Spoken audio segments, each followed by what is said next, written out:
together, 2024. Ask Woody if he would lead us in the pledge. I pledge allegiance to the flag of the United States of America and to the republic for which it stands, one nation, under God, indivisible, with liberty and justice for all. Thank you. You're welcome.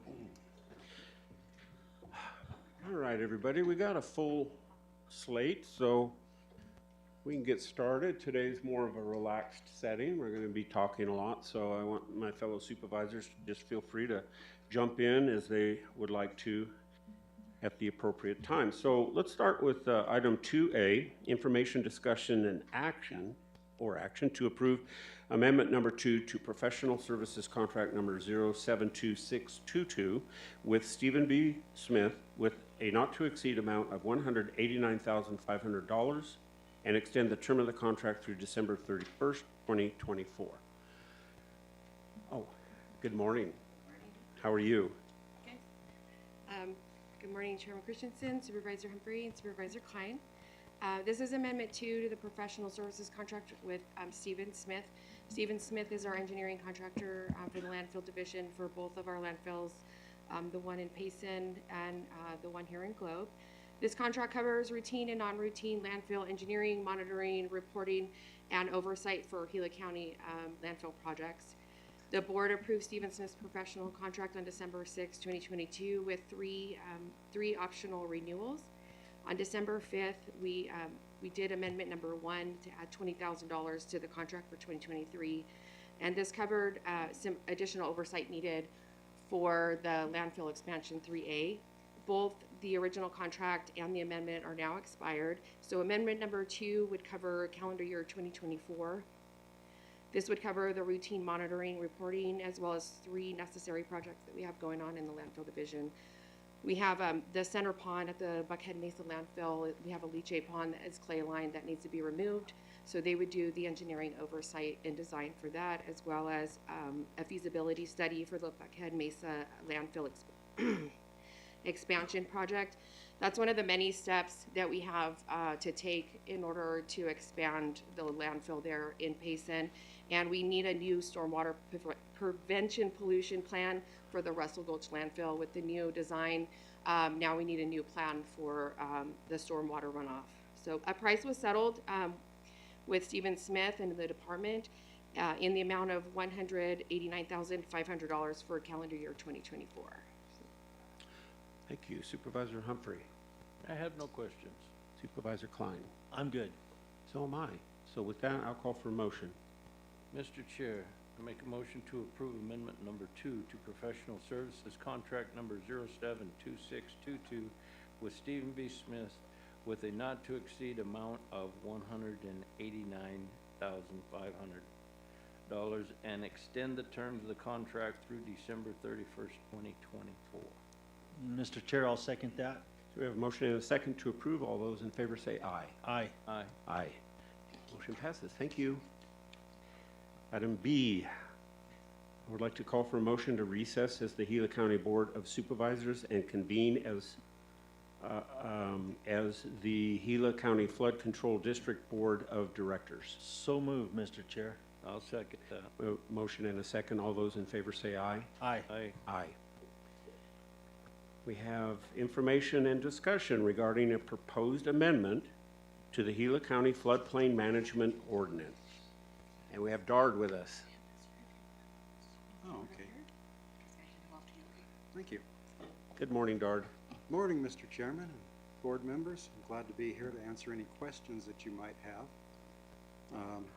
As you recall, we have scheduled a public hearing for February 20th for this item, and we want to make sure that all your questions are answered prior to that time and incorporated into whatever changes we may need to make in the final version.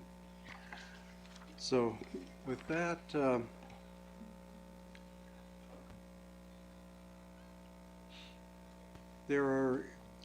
I grouped it basically into 2 categories.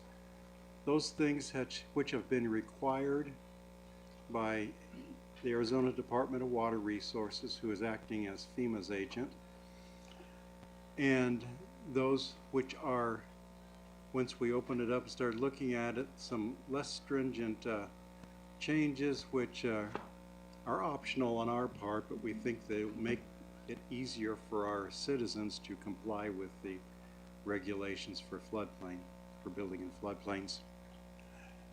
So one of the changes is that all sheds, regardless of size, now need floodplain use permits. In our last 2015 ordinance, they were exempt, all sheds were exempt unless they were in a floodway. And now they're saying that that's not appropriate, even though it was approved in the past. And that all sheds need to have floodplain use permits, and they would need to meet the floodproofing requirements of the ordinance. And that's something that has been basically mandated to us. So these are only sheds that are in a floodplain? Correct. Okay. So, Mr. Chair, Dard, so what you're saying is regardless of the watershed, everything is gonna have a floodplain, Floodplain use permit. and so, correct me if I'm wrong, but we do have sheds that there's no issues in, right? Or, That's correct. I mean, there are some who have sheds or large sheds, garages, whatever sometimes it's something in the middle, that have done the floodproof requirements. And either they can elevate, or they can wet floodproof, that's what it's called, which means they have flood-resistant materials up to the regulatory flood elevation, and they have flood vents, openings in the wall of a certain size, so that the water pressure can equalize on both sides of the wall and not push the wall down.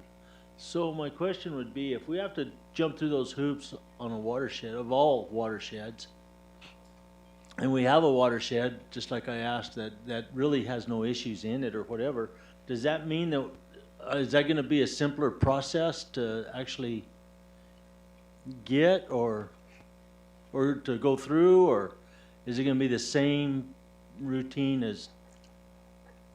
Every watershed is different, every floodplain is different, and each location in the floodplain seems to be unique. So there are a lot of factors that go into it, but they'll all need to be looked at. If it's something simple, it'll be a simple permit. If it's something more complicated, there would be more issues to address. Okay. Any other questions on that item? Okay. Yeah. Okay, the next one is that FEMA is saying that there are to be no variances issued to the floodplain ordinance for violations. Okay, variances are supposed to be for unique situations with a parcel of land that just because of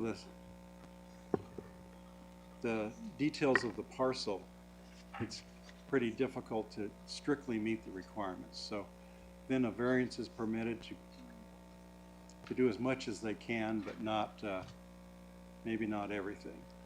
And they're telling us that these are not to be used because somebody disregards the rules, builds without permits, and gets caught. Okay, so previously that wasn't a restriction on the variances. So, Mr. Chair. Yeah. Dard, is this mandated to us to absolutely have these in these ordinances, or is that at our discretion? These are pretty much mandated. They're not in the Code of Federal Regulations, but they're in FEMA's guidance, which is their interpretation. But it may Okay. not be the same as ours. And so what I'm saying is, and to me, and Jessica, you can correct me if I'm wrong. I mean, if a mandate to me is something by law we have to do, that is a mandate to me. And what you're saying, that necessarily isn't the case here. It's maybe highly suggestive that we follow this, but it's not in law, correct? Correct, but it is in FEMA's directives, and ADWR is saying that we need to do it or they will not approve the ordinance to be adopted. They're actually telling us that? In effect, yes. Who do we work, well, okay, so, I really have a problem when we're gonna get, when somebody's gonna railroad us over what we may or may not feel like our constituents need. I really have a problem with that. And this one in particular, I have a problem with, because somebody might have made a mistake and went against an ordinance, but that doesn't mean they did it intentionally, necessarily. That isn't necessarily all the case. Sometimes it is, sometimes it's not. But to sit there and say that we won't have a variance, period, across the board, I don't think is a good way to go. That's my opinion, but. Okay. In most cases, we do work, we try to work with everybody. In most cases, we manage to work out a solution without having to get a variance. There are different ways of approaching a correction. And I just see that when it's in there black and white like it is, it's that thou shalt not issue a variance, period, because of whatever. Which Okay. doesn't leave us much wiggle room at all.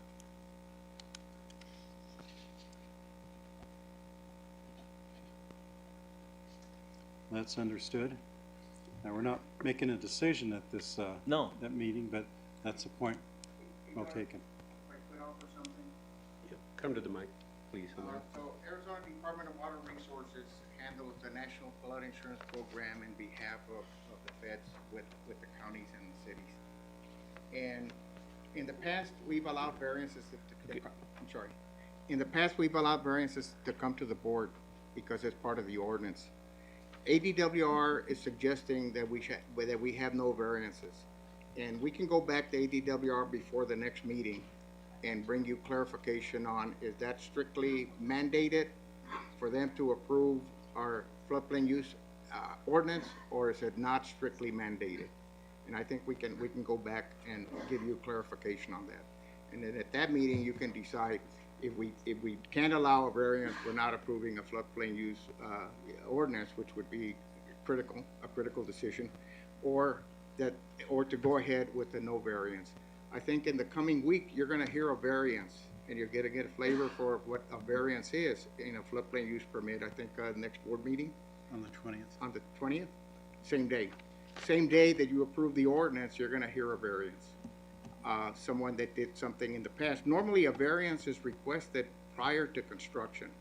And there would be no sense for us to allow a variance knowing that they're in the floodplain and they're not meeting the base flood elevation. I would consider that a safety issue for the people living there. Why would we not want them to build above the base flood elevation? I think that your concern would be things that have been done in the past. Now, can they not get a variance for something done in the past? And I would like for DART to go to ADWR and specifically make that distinction for them. No variances for stuff done in the future.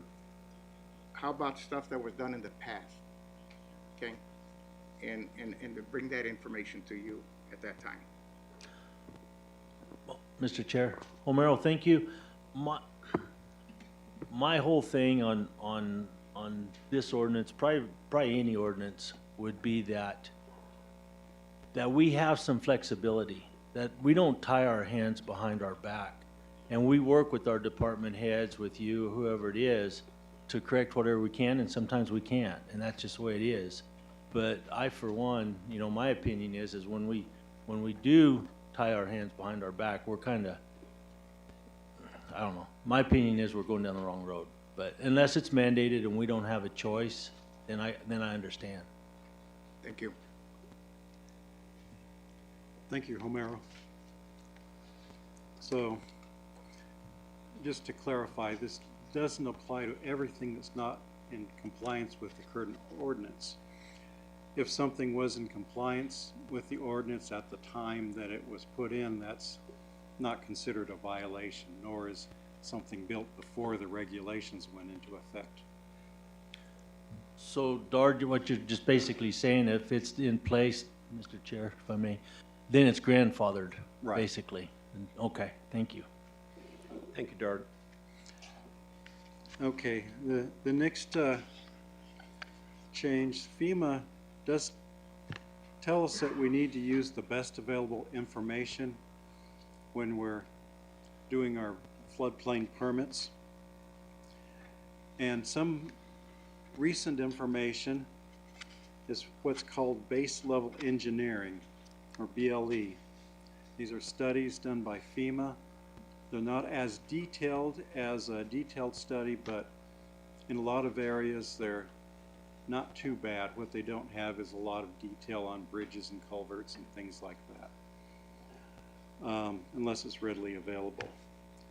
So they have studied at this point, they've studied nearly all of the floodplains that were on the map that did not have elevations on them, and have given us elevations and hydraulic models, new floodplain extents, how wide it is.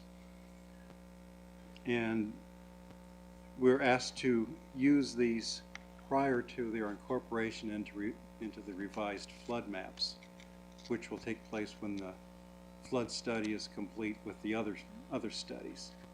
As you recall, they're also restudying the detailed studies which have been done in the county, and they are looking also at this base level engineering for some of these what they call zone Ds, flood zone D, which is an area of possible but unknown flood hazard, which is really meaningless to people and to lenders and realtors and everybody that's looking at this data. So they're going to define which ones are flood prone and which ones are totally excluded. And that'll be on the new maps also. But for the time being, in order to see, our ordinance has a limit of jurisdiction which limits it to the extent of the mapped floodplains on FEMA's official map. And this is done to, make it clear to everybody and eliminate any guessing and so on and so forth. But while most of these BLEs show a floodplain, I think it's most of them, from what I can tell, is reduced from what they had previously. Some of them are expanded, or some of them are shifted over to encompass a little more area, a different area.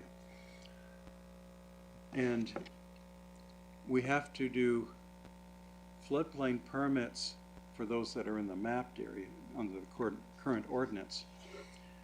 And to use the best information, we really should be consistent in giving people the benefit of the doubt, but also protecting them through the requirements if they are now shown that they are flood prone.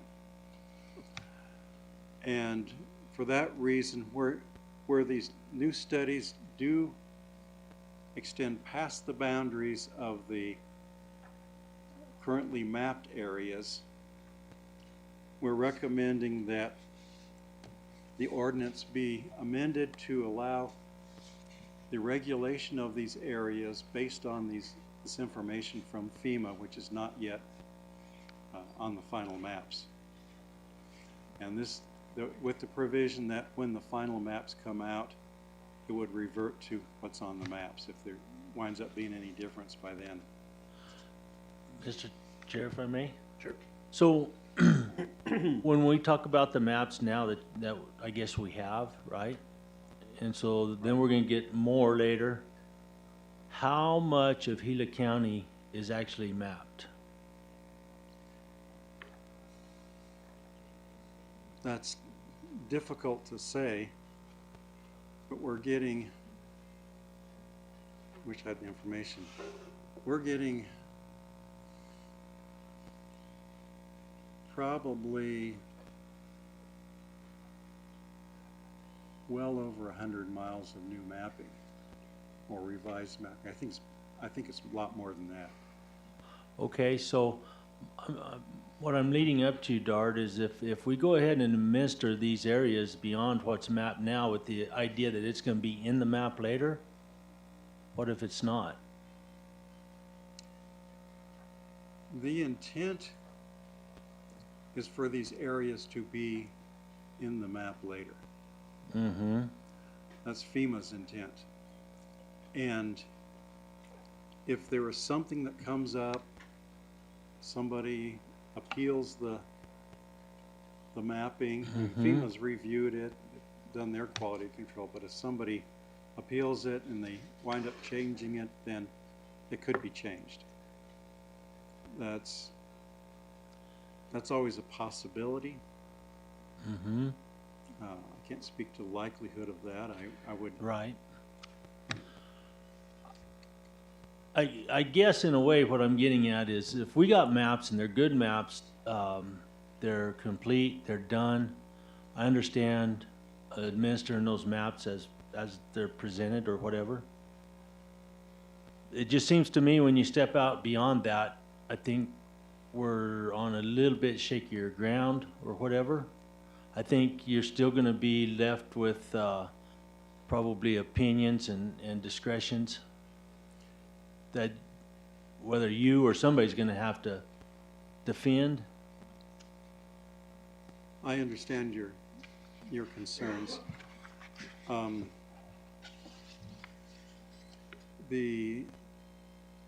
It's not that we are, as staff, just coming up with something and estimating it.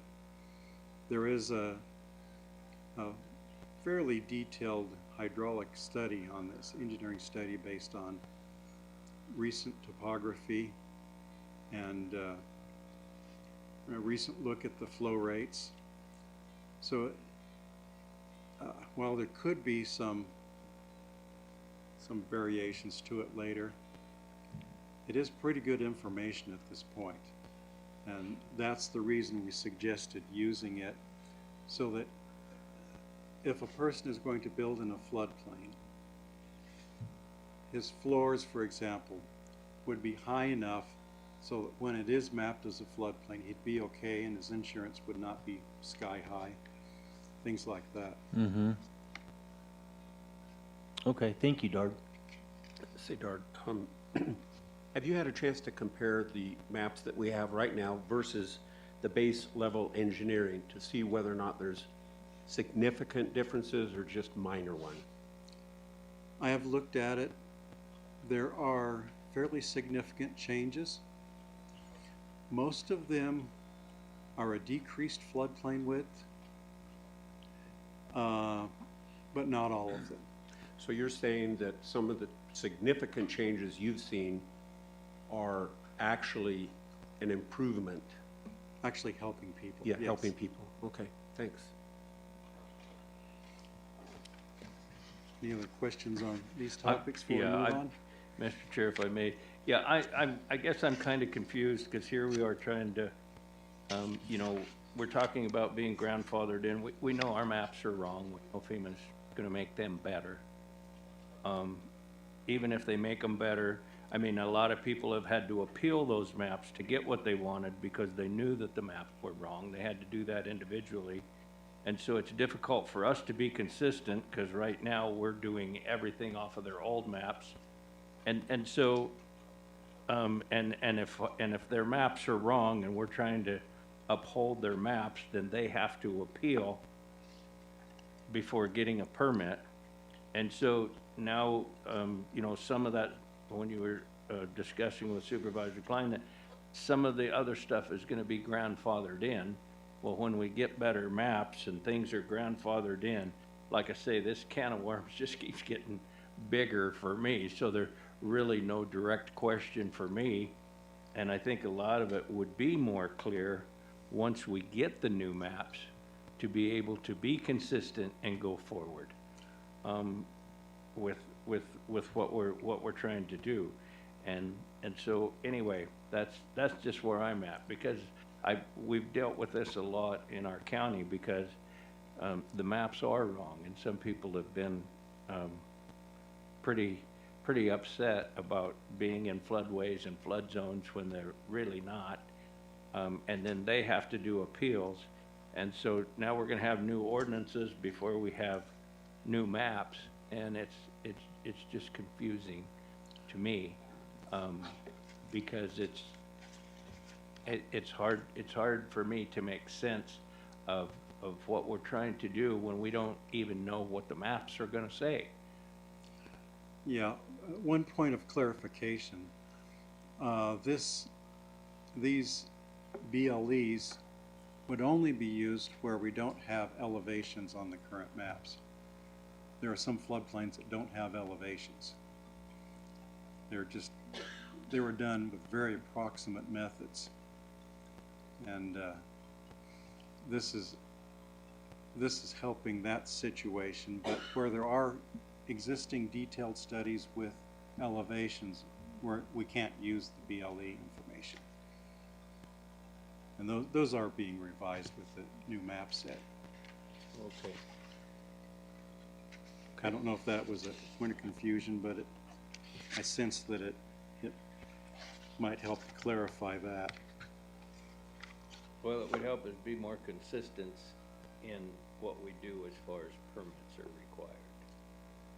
Right. Okay. Okay, there are a few, let's see what happened to our slide here.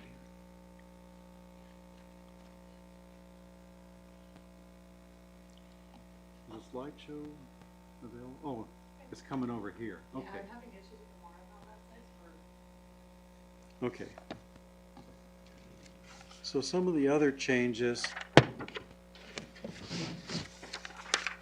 are totally optional to the county.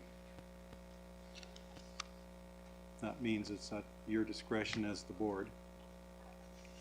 And currently, equipment such as air conditioner, compressors, generators, appliances in a garage if it's below the flood level, have to be elevated to the regulatory flood elevation to protect them. That's the only method allowed in the current ordinance. In the Code of Federal Regulations, it does allow another option, which we're proposing to adopt to make it easier on people. We have a lot of air conditioners that are in floodplains that get set too low. The homeowner doesn't know. They assume the air conditioning company is going to get permits, and they don't, and it becomes a kind of a hassle.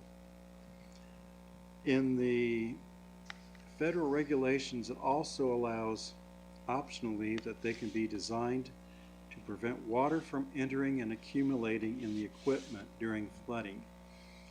Now, you can use your imagination on that. There could be a number of ways. Perhaps a small flood wall, a roof over it. Obviously, you need adequate ventilation in there somehow. So it may be a little tricky, but it allows one option to homeowners to retrofit in that situation. If you've got water 5 feet deep, which we do have in a few places or more, sometimes it would be easier to set it low and put a waterproof wall around it, and obviously something to keep the rain from falling in it and accumulating. So that just gives people options. Are there any questions on that? Mr. Chair, if I may. So one of our options would be to do nothing. If they want to put their air conditioner where it could be in 5 foot of water, that's up to them. I mean, is that an option? That's not an option per the ordinance or per the federal regulations. Okay, then if we have to tell them to what to do with their compressors and their generators, is that per permit, or are we going to have to come up with an ordinance that tells them what they have to do with their air conditioners and their generators and their appliances? Well, the ordinance says they have to be elevated currently. The proposed ordinance would say, you've got your choice. You can elevate it or flood-proof it so the water doesn't get in and accumulate in your equipment. And the process that we would go through is, if this typically is done without a permit, okay? Or somebody gets a permit and doesn't include an AC, and then later they decide to add one,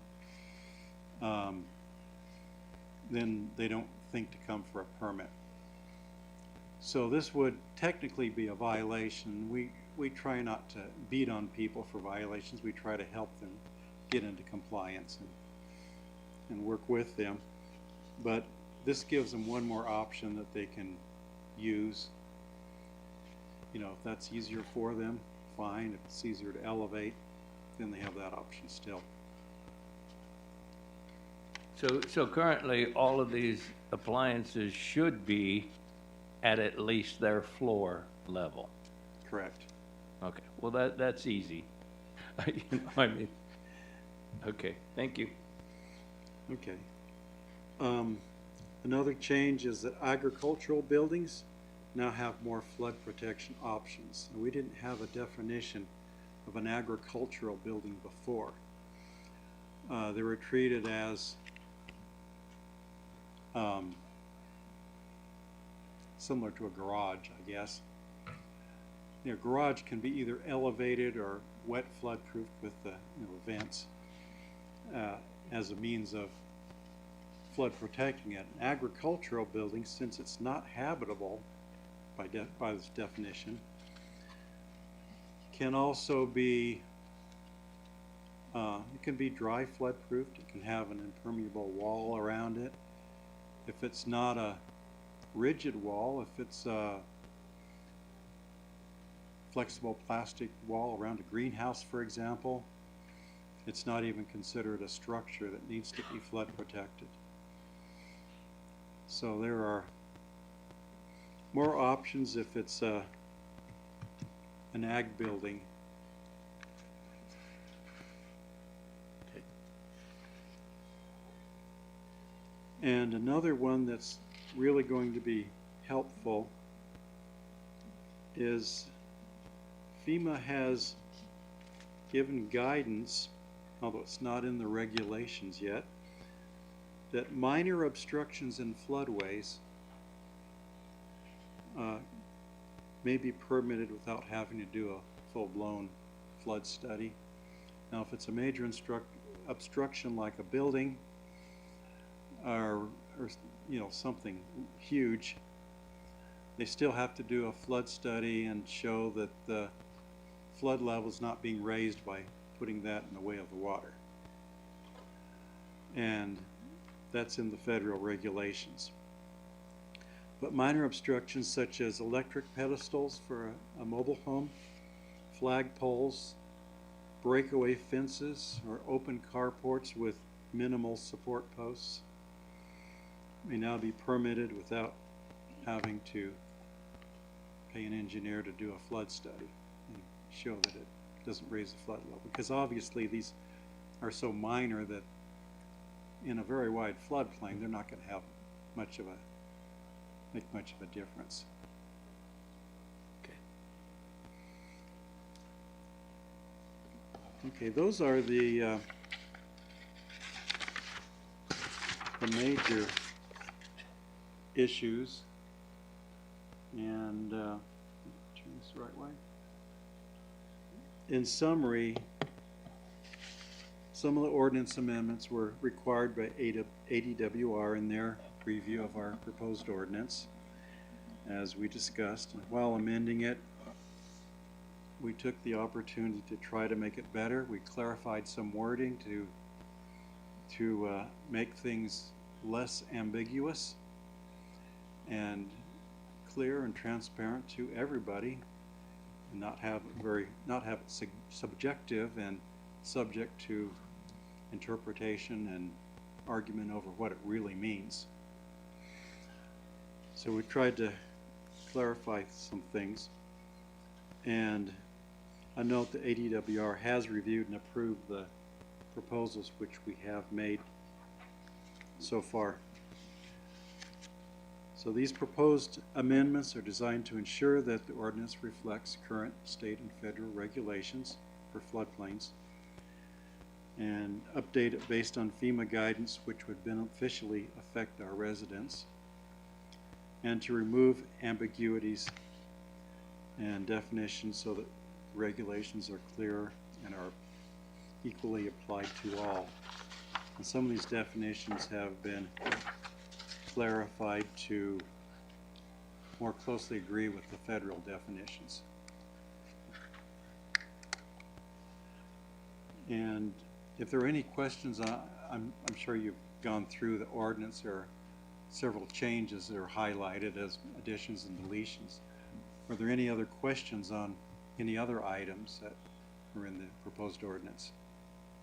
Thank you, Dart. Supervisor Humphrey. Yeah, Mr. Chairman, will any of these ordinance changes help them with insurance?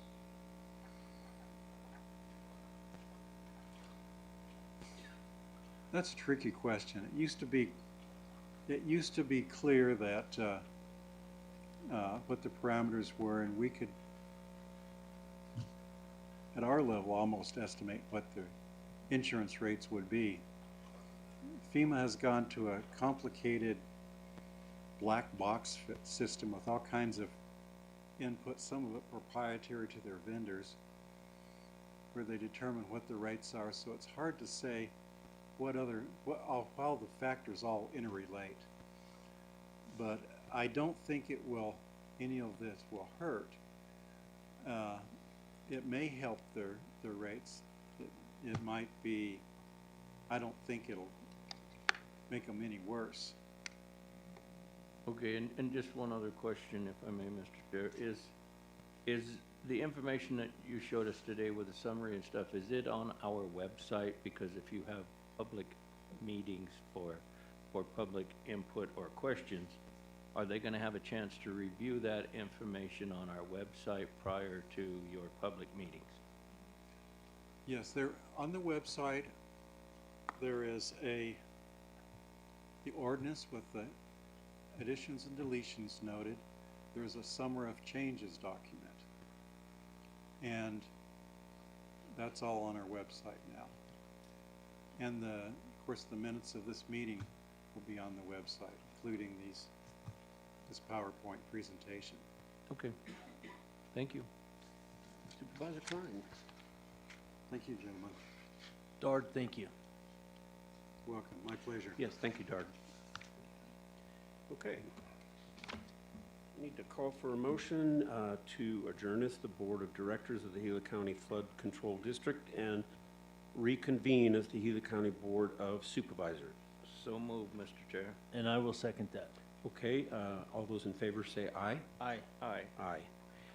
Item C, 2C, information discussion regarding two design alternatives for the Monroe Street design project. Mr. Goodman is not here today. We do have Alex. Thank you, Mr. Chairman, Board. As you recall, a few months ago, Mr. Goodman was before you and presented an agenda item to accept the bid from Stantec to complete the Monroe Street Hill design, and that was awarded. And I currently have Chris with me from Stantec. In the course of the design, Chris came across a few options for us that we'd like to present before the board. Chris. Thank you. Good morning, Chairman and Supervisors Klein and Humphrey. So as the basis of the design, as you may recall, was to take our plans back to the 90% plans that were developed back in 2008. And the more we looked at the original design, as you see here, we kind of got to thinking, is there a better design? Are we getting what Gila County is looking for in this? And mainly in the cost, are you getting what you're trying to accomplish with the project? So some of the advantages and disadvantages of the original design here, it provides a one-way outlet from, I'm going to call it the upper parking lot up here. It provides a cul-de-sac and middle drive, and then really the ultimate part of the project is lowering the hill of Monroe Street. The advantages here really is just providing that second exit to the upper parking lot. It connects the upper parking lot down with Monroe and removes the large hill. Some of the disadvantages that we started to look through here was it requires a lot of retaining wall. So everything you see in pink there is a retaining wall of some form, a keystone retaining wall. And again, this goes all back to the original design that was done back in 2008. The keystone wall is similar to a wall you would find at Home Depot, where they're kind of blocks and they're stacked. Sometimes those are susceptible to vehicle damage, which it's a lot of repair if you do have that, because you have to basically take the entire thing down and rebuild it. This design with the vertical profile of Monroe Street would require the relocation of 2 power poles, something that wasn't in the original design, and we would recommend would be putting guardrail around that cul-de-sac, because there's a 5-foot drop between Middle Drive and the lower parking lot. It limits the use of, I'm going to call it Middle Drive there, to really just a drop-off pickup area. It's really a dead-end street now. There's not enough room for parking unless it's possibly parallel parking, but it really just means it would turn into almost a dead-end road. Let's see, the connection from the upper parking lot to Monroe Street would be, it's only wide enough to allow for one-way traffic. We were kind of assuming it was downhill. So with the vertical profile that they had done on Monroe Street, there was a possibility of uncovering some of the utilities down by the DES building. The profile also changes the drainage pattern. I can explain that a little bit here in just a bit here. Was really changing the drainage pattern of this site and pushing some of the drainage directly onto the Arizona DES site. Some of the other issues, or not issues, but items we talked about were the height of the wall. The wall was as tall as 10 feet in some places. So we would recommend putting handrail on top of that. And lastly, it didn't address there's a dumpster location at the top of the hill, which I'm not sure how that got there, but it's there. Both designs honestly don't take that into consideration. So, and then if we go to the next slide.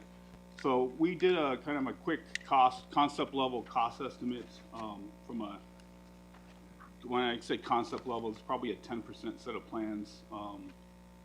We came up with about $844,000 of all the items that we kind of knew about. We have a 25% contingency, and then whether or not the sanitary sewer is still required, for a grand total of $1.16 million. The next slide. Any questions so far? I'm sorry. Yeah, I'm gathering questions, but I'm writing them down. Let's see what you have for a second. Perfect. Option. As far as I'm concerned, the rest of the board may have some questions, but that's where I'm at.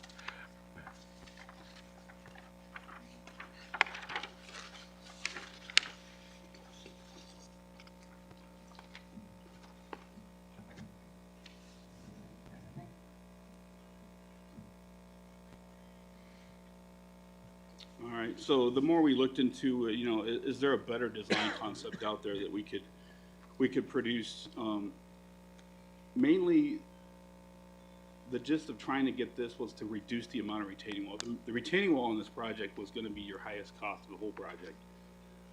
So we started looking at this. Can we come up with a different design? And again, there's parts and pieces of both designs if we want to mix and match that will work with the final design. But what happens on this concept is we'll lose the connection to the upper parking lot. So right now there's 2 entrances and exits. We would just have the single one that's located here, the closest to us. We would connect Middle Drive with Monroe Street. We would move the Monroe Street curve about 5 feet further south towards the DES building. And what that does is it allows us to utilize some of the topography a little better. and then modify the vertical profile of Monroe Street to really reduce the amount of retaining wall that we need on the project. So what you see on this concept is the pink also is retaining wall, but it's much shorter, and it's from in length and in height. And what we were able to do is go back to an ADOT standard retaining wall, so we wouldn't have to have a special design for that retaining wall that's already designed with ADOT standards. So some of the advantages of this is obviously reducing the amount of retaining wall. We could use the ADOT standard detail. Again, it reduces the large hill in Monroe Street. And I'll go over what I would propose for doing the profile here in a little bit. It gives middle drive two-way access to kind of the upper parking lot, or not the upper parking lot, the other parking lot. Let's see, the lower parking lot, now that we're not rebuilding the cul-de-sac, we're not really impacting the lower parking lot as much, so we're not having to regrade it. So that really could be done as a separate project if there wasn't enough money in the budget to do the entire project. That could be done at a later date. The curb and gutter that I would propose on the south side of Monroe Street, it would really eliminate any water that would be entering the DES site. It would ultimately push it back to 7th Street or to the existing catch basin that sits in the lower parking lot. So we're really keeping the same drainage pattern it is today. The power poles that are just south of the motel there, I think we should be able to save those in place just with the lower retaining wall and using the ADOT standard wall because it has a different footing. And then what we would suggest on the upper parking lot is closing off that dirt road and putting a fence there or just putting up Right now? additional stalls. Excuse me, Chris. Yes. We have a connectivity problem in Payson, so we're going to Okay. work on that. Reboot. No worries.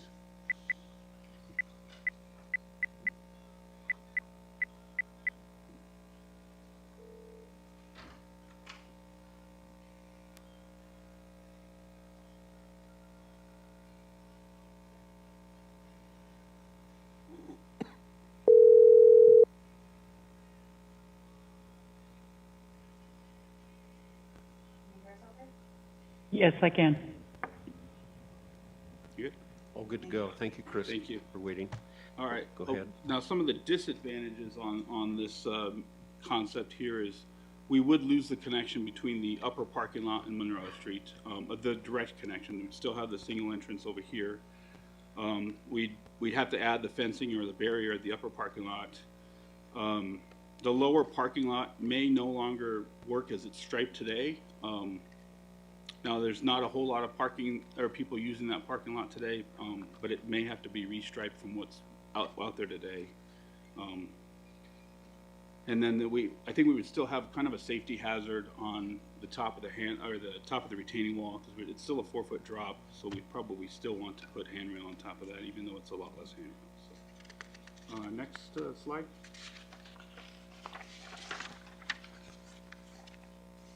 So the cost that we kind of put together at this same level is for the items that we kind of know about is $593,000, and with a grand total of $844,000.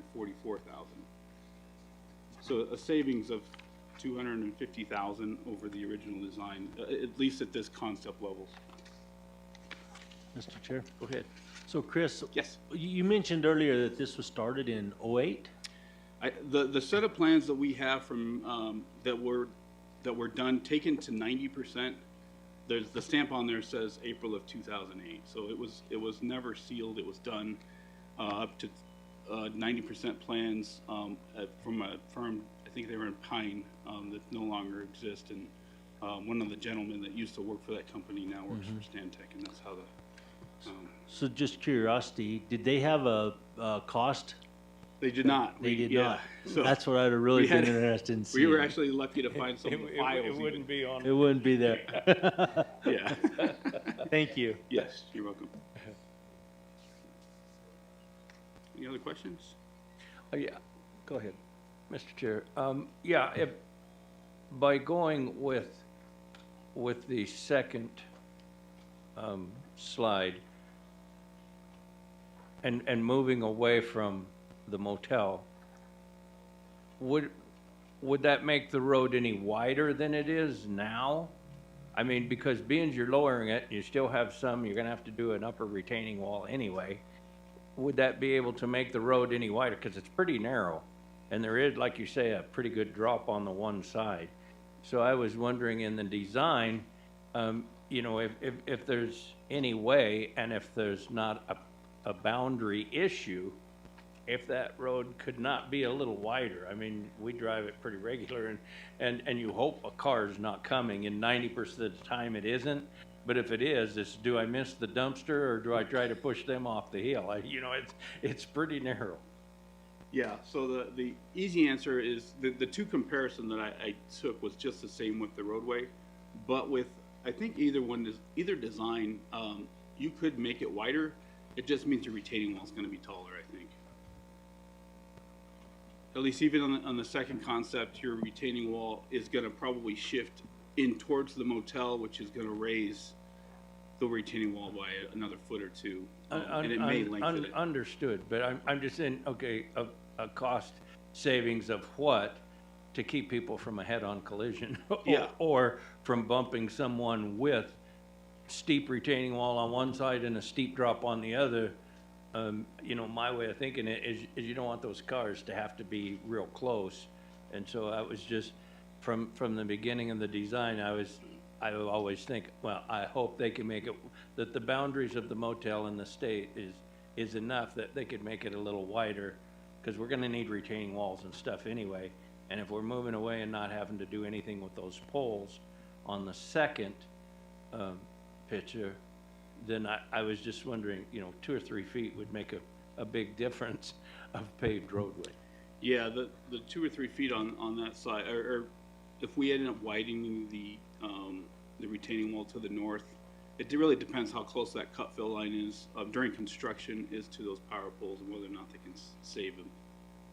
But I think that the short answer is yes, it could be widened than the 24 feet that was shown in the plans. And also too, rather than, you know, a huge retaining wall, is there also enough property there to go with a retaining wall, a flat surface, and then another retaining wall to keep from having a tall vertical wall, just have it a 2-level retaining wall? There is, now with that would be a higher cost, because there is a cost to the retaining wall portion that you don't see. Oh, yeah, no, everything comes with a cost, but I'm trying to think down the road, what's gonna be a better finished product? And, you know, the worst thing in the world is say, once it's finished, you say, well, I wished I would have. Yeah. You know, because then it's way too late and way too expensive to widen it 2 feet. Completely. Yeah, now again, this retaining wall here has a max height, a max visible height of 4 feet. So we're talking this tall, very short compared to the 10 and 11 feet that were in the original Sure, design. but I mean, if we did a couple feet to get a little wider road, and it ended up being 6 foot tall instead of 4 foot tall, to me, that would be money well spent. Yes. But I'm just speaking for myself, not the whole board, but anyway, just getting into that, I just would like to see that road wider than it is now. Okay, noted. Homero. Alex, if I could. Sure. So, good morning, and thank you for allowing me to do this. Chris, you too. So this is a work session, and I'm hearing very interesting input on this, but I wanted to make sure that we didn't lose sight of why we're here, okay? And the reason we're here is because there's substantial cost difference between alternative 1, the original design, and the proposed design. And it's not often, thank you, Chris, that you have engineers come to you and say, we've got a project that could cost you less money, because they make less money. The time that they invest in the project is often based on the dollar value. So we're getting good input from an engineer that says, here's a proposal, and it costs $300,000 less than the other one. At this point in time, with a 10% design, it's an estimate of the cost savings, okay? But we lose one thing. We lose an ability to exit the upper parking lot in the way that we have now with Proposal 2. The Proposal 2 does not connect to the upper parking lot, okay? it connects to the Guerrero building. And so, yeah, the road can be wider on proposal 2. On proposal 1, it's still a one-way road. Could we widen it? Yes, we could widen it, and we could make it safe and et cetera, and I'm sure we will. But I just wanted for you to understand that we're bringing you, it's what could be a proposed design that costs significantly less than that. If it was $10, we'd figure it out ourselves. It's $300,000. I think it's worth bringing to the board saying, hey, we lose the ability to exit the upper parking lot. I parked at the very end of that parking lot today. It was full, okay? And I worked my way through the parking lot. So, and there are narrow aisles between the stalls. And so I just want us to think long-term, do we want to lose that exit from the upper parking lot and gain $300,000 today? Is it worth that? Is it worth it to us? And we just, we felt that it was something good to share with the board. I just wanted to leave you with that thought. Thank you. Mr. Chairman, Yes, sir. if I could, the driving thing behind all of this is that we need to redo the parking lot, the parking lots that are out here. As you can see, they're filled with they're alligators and filled with Band-Aids to hold that parking lot together. And so we do have a tremendous need. A couple of years ago, Mr. Sanders says the cost of repaving all of our parking lots other than what is down there with the copper building was about $200,000. We can probably safely assume that we're in the neighborhood of 300 to 300,000 plus to repave, and that's taking up what is there, redoing the base, and then repaving these parking lots. And so while we're having that discussion, included the discussion of we need to take care of Monroe. It's a safety hazard, as you've indicated, Supervisor Humphrey, that particularly certain times of the year you come headed west out of there and you can't see a single thing because the sun is directly in your eye. Having that particularly bowed part of the road makes it unsafe and something that we can and need to address. So don't want to lose sight of the fact that we now the road is part of Monroe Street, so that's Public Works is doing this. The parking lot is really the responsibility of our facilities management team, and so we'll be working together with both departments to try to come up with a solution for this. But don't want to lose sight of the fact that we do need to repave, and that again is probably north of $300,000 to do that work as well. So thank you, Mr. Chairman. Thank you. Supervisor Klein, anything at this point? Well, you know, when you look at it and you look at that upper road right there, and yeah, we could take it out, save the 300,000. But in the future, I'm not so sure that's a good idea personally. You know, as I look at this, and so I don't know. There's a lot to think about, but I do appreciate you guys bringing it to us and going over it. It's good. Yeah. Well, I have a question. So I'm trying to figure out in my mind what's the major concerns. So we have a concern about the exit road, Monroe, because of its trajectory. So assuming that we're going to fix that part, the two options about whether or not it connects to the upper parking lot and we turn Middle Drive into cul-de-sac, and then the other one turns Middle Drive into just an exit. But am I missing something if I were to say, why don't we have the upper parking lot option access and do a dead end on Middle Drive with one row of parking there? We could add parking in Middle Drive, and then they would exit and go straight down to Monroe or out to the highway, and then the upper parking lot could go straight down to Monroe or snake their way around the other direction. That's not an option I'm seeing, but it seems to me like Middle Drive, if we do this concept here, is what's the advantage of doing Middle Drive in that way? So if I may, Middle Drive right now is the ADA access to Monroe Street, or the Monroe building, and so it needs to have a means to pull a van up so that the person with a wheelchair can get out of the van and get right into the building. So that's why it was designed with the cul-de-sac, so that they could pull right up to the door. And that door is on the north side of the building? Correct. Okay. So if you put a row of parking on the north side of Middle Drive, would that be a problem?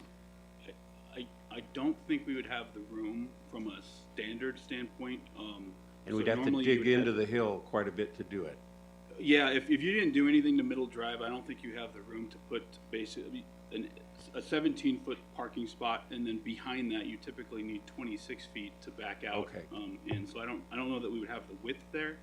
And then moving to the north, or if we were to widen to the north, there's a pretty big grade change, so that then we'd be introducing a new retaining wall between Middle Drive. Now, I guess one option that just kind of spurred up here is if you want to go back to the other option real quick, is if Middle Drive and upper parking lot, the single road there, that's two-way right now, I mean, it possibly could be split into northbound into Middle Drive and then southbound coming from upper parking. There's that possibility. The only thing with that is I don't know how the grade, there's a pretty big significant grade change there too. But still, we would not be adding parking. We would not be adding Okay, parking. so there's That's really no correct. option where we're adding parking. We're just changing the traffic pattern. That's correct. You know, Okay. the only option with adding parking here would be, you'd be adding maybe 3 or 4 spots to the upper parking lot with this design by closing off that dirt road. But we would, yeah, there's really no options to adding parking to Middle Drive unless it's parallel parking, similar to what that car is doing today, or in that picture. Well, your presentation's probably not over, but I would be in favor of spending more to get it right than less to just deal with another, I mean, 800,000, if we spend $800,000 and not get what we want, to me, that's a waste, so. Yeah, and that's really ultimately the question is, what's beyond getting rid, or the safety concerns on Monroe, what are we trying to achieve? Is the upper parking lot exit, or having a dual exit, is that important to the county, I guess, is really the ultimate question. You know, Middle Drive could be closed off, I mean, other than having the ADA truck or van access. Yeah, that's really the ultimate question. Now, if you could go to the other slide with the profile. Again, when I said there's parts and pieces that we could take from both concepts. So this was the original design, and you can see in the black, it's the profile of Monroe Street, and what it does, it dips down, which again changes the drainage pattern. What I would be proposing is putting the red line in there. So we'd still have a hill, but it'd just be a more gentle hill. You'd be able to see over it. We do the calculations to make sure all that is safe. But it really still reduces the heights of the retaining wall, and really should be able to shrink down the length of the retaining wall too. So this is a cost savings that we can still see just by doing good engineering. Okay. Is that the end of your presentation? That's it, yes, Okay. thank you. Sorry, I Thanks, actually forgot okay. about that slide. Any more discussion? Well, I guess, okay, we had 2 choices. We kicked both choices around. So where do we go from here? I mean, do we have to pick one of those choices from the input today, or are we gonna have another choice? I guess I'm wondering, where do we go from here? Here's what you get for this price, here's what you get for this price, and it'll come before the board later to make a decision. I guess I'm kind of lost because there's been input about widths and parking lots and dead ends and stuff. Can you show me one of the designs? I think the question is a very simple question for me. Is the access off of the upper parking lot important to us? And then forget about the design, we'll work on the best design based on that answer. Do we want to give up the exiting this parking lot from here? If that's valuable, then we'll figure out how best to connect to that upper parking lot. The designs are 10%. My 2 They're cents. just conceptual today. My 2 cents are, I would rather see Middle Drive dead-ended and the upper parking lot have an access down to Monroe, because I think that parking lot is used a whole lot more than Middle Drive is. But, I mean, in a perfect world, I would rather see the parking lot exit, the upper parking lot, come down to Monroe Street and dead end Middle Drive and have Monroe Street wider. In a perfect world, that's my 2 cents worth. Supervisor Klein. I'll second that one. Let's keep the upper exit. Yeah, and I would concur, so let's move along with a plan that would accommodate that. However, we can do that with all the retaining walls, the concerns of the expense, and tiering it or singling it or making it for the future. We want this to go for many, many years to come as a good project, Okay. okay? So the engineering team will continue to work with Stantec, and we will move forward with that input. Thank you, gentlemen. Thank you. Item 2D, information and discussion regarding an upgrade on the Payson Courts remodel project, and we do have Joseph Dickerson with us. Good morning, Chairman. Good morning, Morning. Board of Supervisors. So this is the Payson remodel, course remodel is a project that we've been discussing over the past couple of years and planning over the past several months. We've concluded the planning and feasibility of this project, and as a brief recap, the Payson Courts remodel is a crucial project that we will have a direct impact on the safety accessibility of the courthouse. By increasing the square footage, the remodel will allow for critical infrastructure improvements, including a fire suppression system, updating flooring, roof, parking lot, and security. These enhancements will not only improve the functionality of the courthouse, but also ensure the safety and comfort of all constituents. Additionally, the remodel will establish ADA compliance, making the courthouse more accessible to all. Support for this critical project will help establish a safer and more accessible courthouse for everyone, and that was our primary goal. With that, we're able to share with the Board of Supervisors today a very solid cost that we have put together from the design and concept. We're looking at a $1.7 million proposal. With that, we've had the opportunity to break out those costs. One of the highlighted costs is going to be just over $800,000, and that's for the fire suppression system. With that, we're also looking at doing the infrastructure. A little bit more detail on that is the roof. We've had several leaks. We have rotting infrastructure within the roof. And we're also taking the opportunity to step into some of our other safety and infrastructure that was mentioned earlier with Mr. Minlove as far as the parking lots. So the parking lot will also be brought up to a baseline. With that, I'm open to any conversation or questions. Thank you, Joseph. Is there an elevator anywhere in that price? With that one, Chairman, Board of Supervisors, we are not going to be recommending the elevator. We were looking at the feasibility of it. However, with the additional cost of that elevator, we had to weigh what was going to be the benefit to the community and to Gila County. And at this time, that benefit did not outweigh the cost. Now, with that being said, when we build out the storefront and we increase the square footage for a vestibule that allows the expansion for security, when I say expansion, really we're just establishing a place for the security. It's a tight fit for now. What we're doing is we're building for the future. So in this, we are still creating a landing so that in the future, when we do want to bring in an elevator, we do have some baseline infrastructure that we're able to build from, and we're not starting from ground zero. Okay, so I think I get that. So what was I going to ask you? ADA compliant downstairs, but not upstairs. That is correct. Okay. So downstairs. Okay, thank you. Supervisor Humphrey? I guess on this very solid cost analysis, where's the money coming from? So with that, Chairman, Supervisor Humphrey, where the cost allocation that we're looking at is going to be from ARPA funding.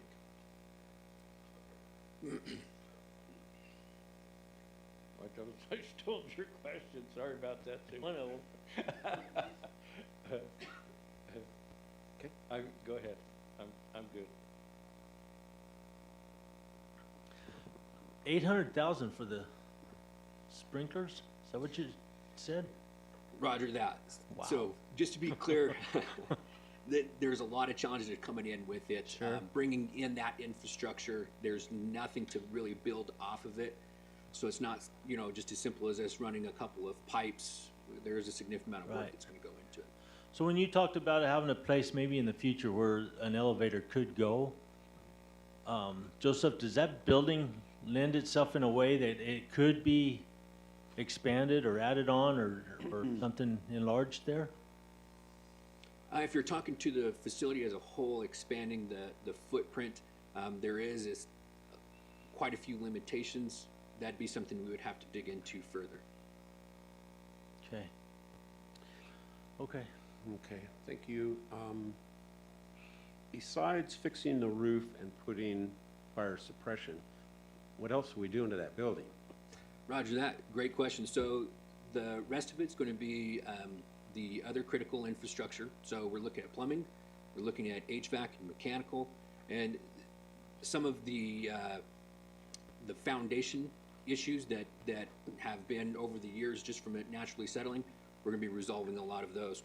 One of the key points out of this is to reconstruct or reconfigure the court space, and that's going to be optimizing their operations. So the opportunity was to go in there and look at that for the court's operations, but as soon as we start touching certain items, there's other requirements that come along with it, and so we're also taking the opportunity to bring this up to a baseline. Okay, so you are going to be remodeling the workspace as well? Roger that. Yeah, okay. So maybe this is a question for James. With what ARPA funds we have available, is this a doable project? Mr. Chairman, members of the boards, yes, that is within the resources that we have. And we do, Mr. O'Driscoll does plan to bring a recap, a reconciliation of where we're at with our ARPA funding, our LATCF funding, that these are within the opportunities or possibilities for you as a board to consider. So they have been programmed into an anticipated expenditure. Well, I kind of thought we did have it. I just was, Wanted that statement. that's almost twice what we estimated we would put into this building, so. Mr. Chairman, Yeah. just to kind of back up a little bit on all this, that the intent was, in working with the courts, Judge Wright as presiding judge, the intent is to expand the courtroom that they have in that courthouse for some functionality. I know you've been in that courtroom. It's very tiny, very difficult for them to conduct business in certain ways. And so with that intent of wanting to give them a little bit more space, which you think, well, let's just move a couple walls. It'd be easy. It's not load supporting walls that we're trying to move. The Payson Fire Marshal, town of Payson Fire Marshal said they will not let us touch that building in any way without putting in this fire repression system. So that's really what's driving it, is the fire marshal in town of Payson saying, if you want to touch it, you got to do this. And as as Joseph said, that we, $800,000, just like that. I thought we could do whatever we wanted. We I hope so, but obviously not. okay, yeah, that's a lot of money. So, is there any, I would like to just say, I think there should always be a consideration with regard to this building for the possibility of the current Chamber of Commerce building, for any consideration there that ownership or use will change, and we don't want to eliminate opportunities on the south side of the building for any changes that may come down the road.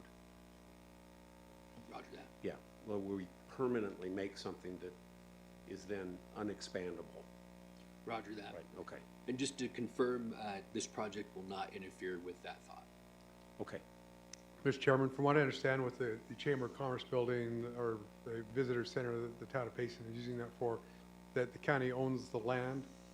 The building itself is owned by the town of Payson. However, when the building was originally constructed or whatever, it was put into whatever documentation there was, is that should the town of Payson cease to use that, or if there was a change, that the building could be sold to Gila County for what the cost of doing the building was in the first place. So it's not an elevated cost that it would be in the current environment we have, but it would be whatever it cost to do the building back in 2000 or 1990 or whatever it was 20, 30 years ago. Whatever those costs were is what we could acquire that building for from the town of Payson. That's what I understand as well. So I just, you never know the use of and the different things that change within governments and stuff. So, Absolutely. all right, that's all I have on this project. Anybody want to add to the comments there? No, thank you, Joseph. Roger that. Thank you. Just real quick to close it out, as far as a path forward, we'll be working with the procurement team and contracting, and over the next couple of weeks, we hope to see this proposal sitting in front of you, and we'll have another opportunity to cut through it pretty quick. Okay, thank you, Joseph. Thank you.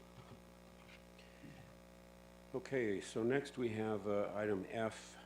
No. We have item E, information discussion regarding an update on Gila County capital improvement projects.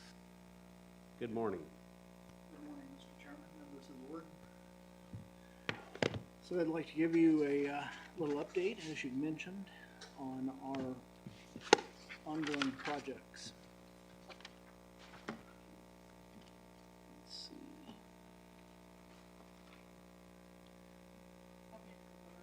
You gonna get it?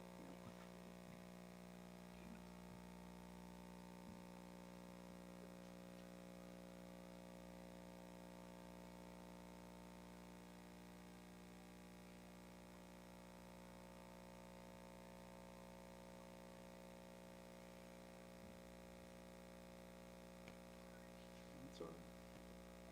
Thank you, Cassie.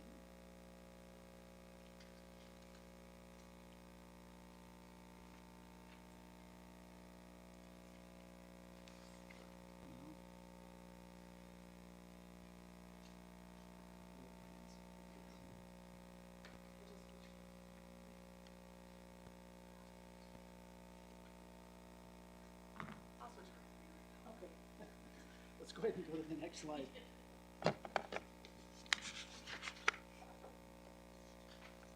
All right, Russell Gulch landfill scale house. We didn't quite have this closed out last time we did an update for you, so went ahead and included that.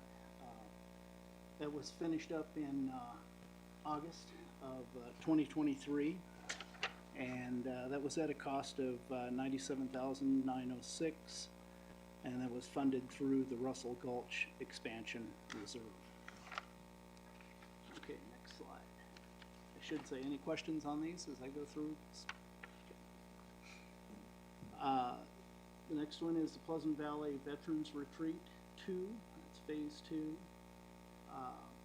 We are currently setting up interviews with architects that are under state contract to get proposals for the multi-purpose building to go in at the PBVR. And that's our vision for that is setting that building up with a kitchen, open space dining hall, gymnasium, fitness center, and restroom facilities with lockers. So Dub, Yes, sir. if I may, Sure. are we gonna vet that real closely on costs and stuff versus the regular contracting? Because I, for one, was not real happy with the amount of money we spent on that last score. Yeah, sure, go ahead. Pardon my interruption. Go ahead, Joseph. Chairman Supervisor Klein, great question. With that, we're only looking at the architect going through a state contract. However, we're going to be looking at a procurement vehicle of a three-way bid or something sourced similar for the larger contract as a whole. For the actual construction part of it. Roger that. This is a great opportunity for us to use that vehicle. Okay, so you're just gonna do the design and stuff like that through state procurement? Roger that. Yes, sir. Okay, that helps. Roger that. Do we have- Thank you, Joseph. Thank you. Do we have a target square footage? Our target square footage is going to be 6,000 to 8,000 square feet. That's on the lower side of a facility like this. The driving factor is we do have a budget with it that we're trying to keep in mind, while at the same time trying to truly use it as a multi-purpose facility and get the use out of it. Okay, so once you get the architect, you're gonna start working through all of that, so 8,000 square feet, how many people do you think is gonna be able to attend a function there? It'll be north of 200. Depending on the event, how we set it up, quite a few factors, but yes. Okay, and what is your target budget? Our target budget is, we're looking at 2.5 million for a target budget. Okay, But there's a lot of factors that go into it, which is why there's some hesitation. We're very early on this. right. Okay, thank you. Thank you. Anything else? Thank you, Joseph. Well, this- Okay. Okay. So, just a real tentative timeline on this is we're thinking, by the time the, construction documents are ready and it goes to 3 bids, we'd be looking probably at first quarter of 2025 for completion on that. A year from now? Yeah. Okay. And then, I'm gonna move on to, Pace and SO unless there's any more questions on, phase 2. So, what happened to the ADA house for the vet site? That is not currently, as far as I know, gonna be included in phase 2. I would think that's a later phase. Mr. Chairman, Yes, go ahead. George Klein, that is still in the works, and that is funding from federal government. That is still in the process. You know, we just had another continuing resolution from the federal government, which means that they're living off of the 23 budget. This request for an ADA compliant house at the Veterans Retreat was part of the 24 budget. So as we go on through the year and go further on, it's anybody's guess as to what they're gonna do. They could do a continuing resolution to finish out this fiscal year 24 on the federal government, which would mean that that is not included in the federal budget. So it's really based on whether it is still included and it's still going forward should the federal government pass a budget rather than a continuing resolution in the next 8-9 months. So it's still there, and we're hopeful. So I just throw this out, I think somewhere along the way, we probably need to kind of address what if, you know, it doesn't, the one thing about this site is, even though all the good work that's been done into those buildings and everything, we don't have anything that is just ADA 100% compliant. We don't have it. And I think that's something, to me, that has been very important, because we have veterans who require 100% ADA accessibilities. And so, you're absolutely right, James, we may never see that money from the feds, and if we don't see that, to me, I think it's worthy of bringing it back to a discussion here with this board to address, do we want the multifunctional building or do we want the ADA house? Or both? Well, we may not be able to do both because of funds, you know. What Joseph said, the price for the multifunctional building is, you're estimating 2.5. Well, we're only working with $3 million. Right. David Marshall's money, legislature's money. So that's something I think in the big scheme of things, I think we need to keep it in the back of our mind to really kind of watch. I have my doubts that there'll ever be a real budget passed, not for quite a while, and so that's something we may wanna back up on, and it's hard because you're already, you know, you're looking at design work, you're looking at other things as well, but somewhere there, we need to balance that one out, so, thank you, Dub. Mr. Chair, if I may, while we're on that subject, and this is a work session, what would maybe be the feasibility or the cost of one of the structures that are already there to remodel it to be 100% ADA compliant rather than a whole new building? It's just something to throw out for cost. So and Joseph, correct me if I'm wrong, please. You know, the structures that were there were built in the 50s, block and all that, and facilities had worked through contractors to go through and basically total remodel those with what we could work with. And it seems to me like if you were to go in there, and this is where I need your help, Joseph, and you were to turn one of those into just a fully ADA accessible house, you're gonna take it to the ground and come back up with it. Am I right or no? Chairman, Supervisor Klein, Supervisor Humphrey, correct. So one of the things that we did was looked at the feasibility of transitioning to ADA compliancy. And to your point, one of the challenges we ran into is we were exceeding 75% of the cost of the facility in order to get it to that point. And once we hit a breakover of about 65%, then we start to really consider if this is what we want to do and if it's going to have a yield per the cost. So were you thinking of a ADA single-family home, or are you thinking more of a small dormitory where several ADA families or whatever could be in one building with some shared kitchen and this and that? So there had been quite a bit of discussion on this, and if I remember right, one of the discussions was with modular type setups. Mm-hmm. Looking at that, and then we moved on to more of like the single family type dwelling, like a 2 or 3 bedroom little house. So I can see where we absolutely need something ADA. I mean, we're dealing with the veterans, so they would have a lot of different needs in that area. Maybe part of the architectural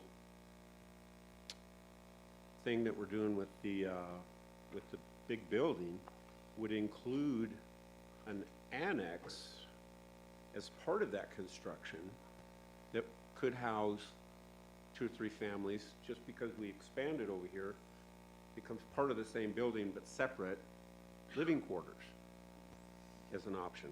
Roger that. That's cheaper than just a standalone building.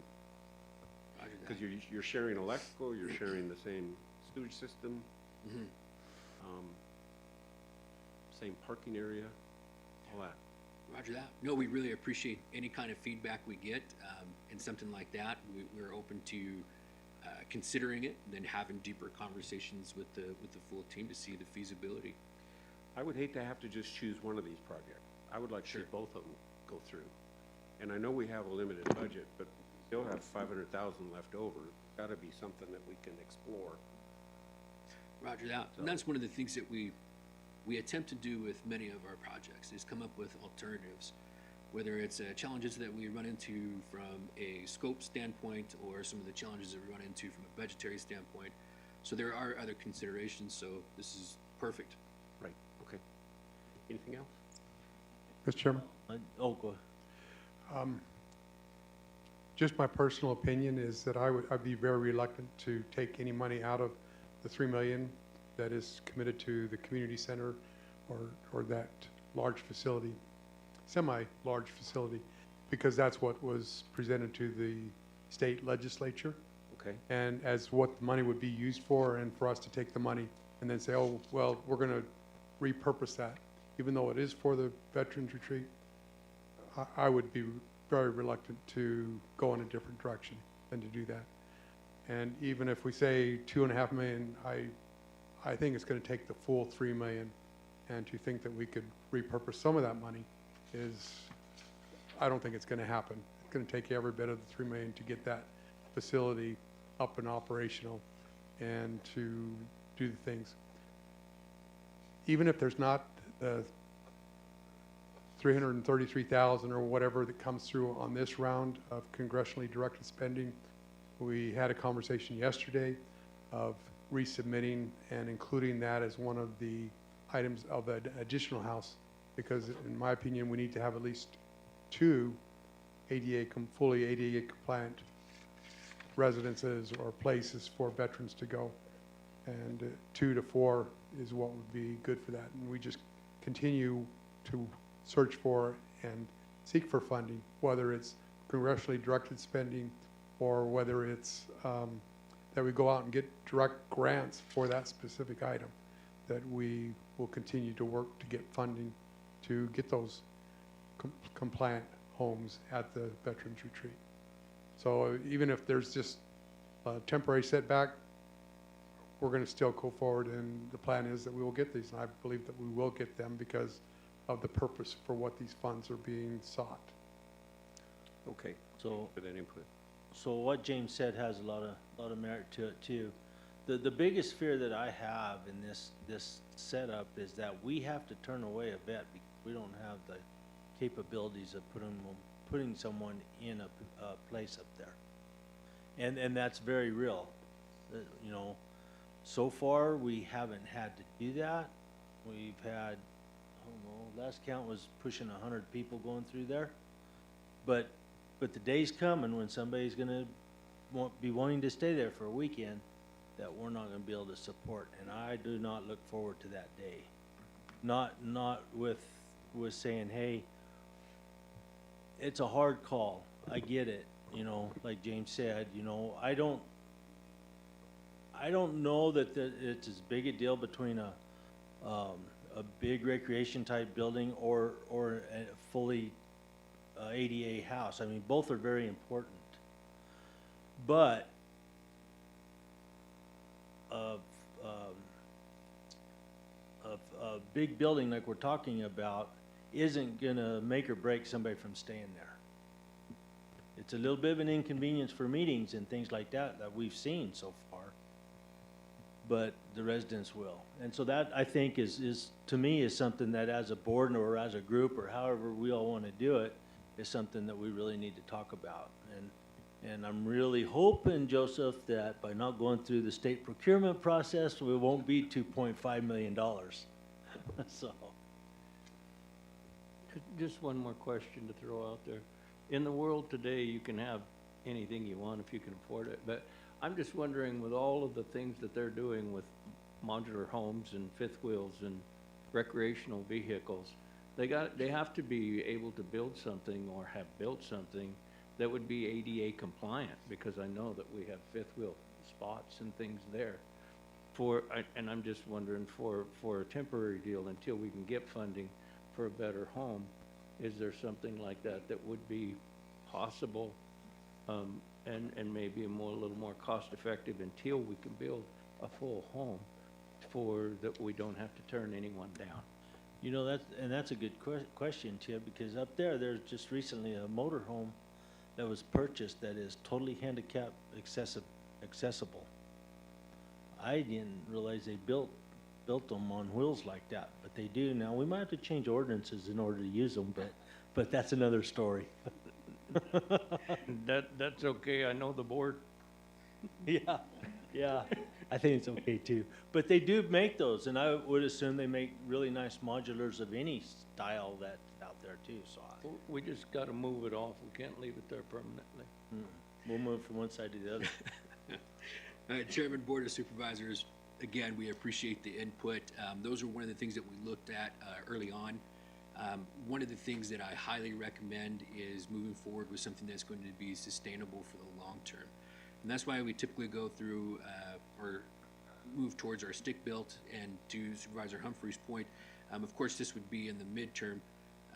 Those are always things that we're looking at and considering. So if we run into any of those challenges, this might be an option that we can maybe consider.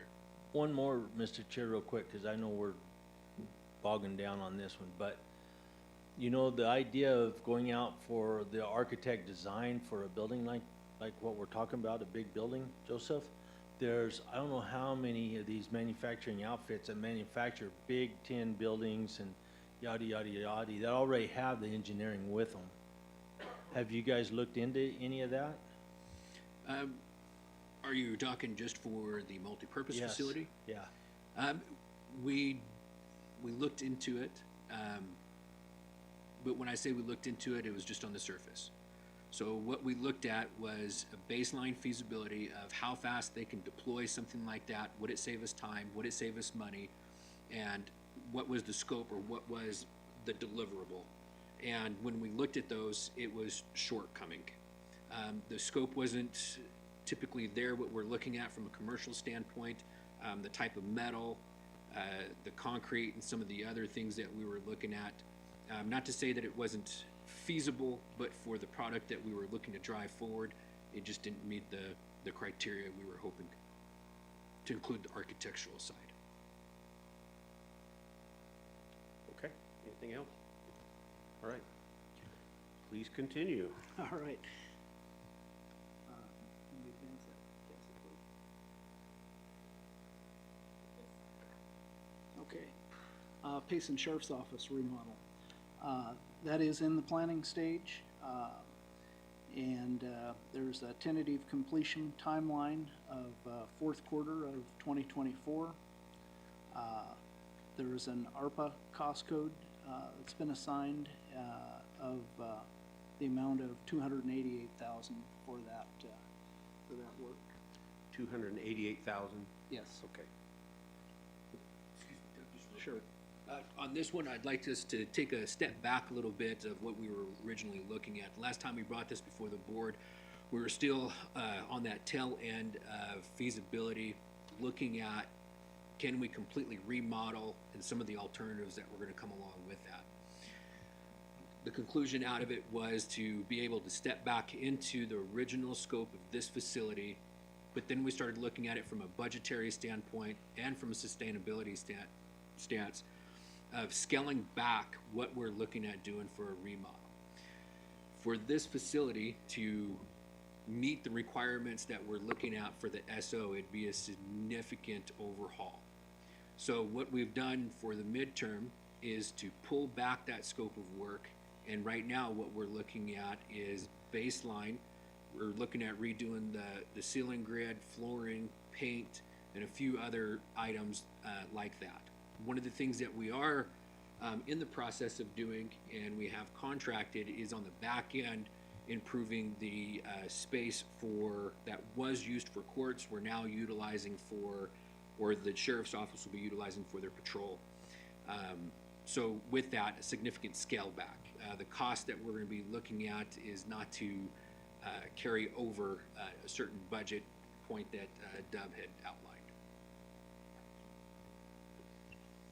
Okay, there's the $700,000 savings we're gonna plunk into the court.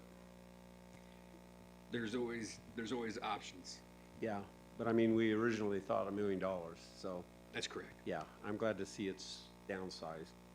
Like I mentioned before, I don't think we need to over remodel this particular building. Just Roger make it that. more comfortable and usable. Yes, sir. Anything else? All I'd say is I would agree. I mean, this could be really a money pit Yes. if we don't use our heads about it and do what we can and go from there. Because otherwise you'll end up in the dirt pretty quick going back with a whole new building. Roger that. We are definitely keeping a pulse on the project with the intent and the understanding of a toe can turn into the whole body pretty quick. Okay, Joseph, do you want to talk about the campus? That's what next. Next one.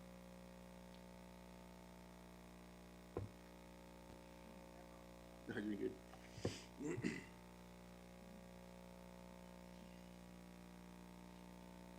So the next project is an exciting project that we have, and we're coming to a conclusion on, again, on the feasibility and what it's going to be doing for Gila County. One of the things I'd like to kick off with is just thanking IT. It was a collaborative effort between our two teams to assess and evaluate over the past year.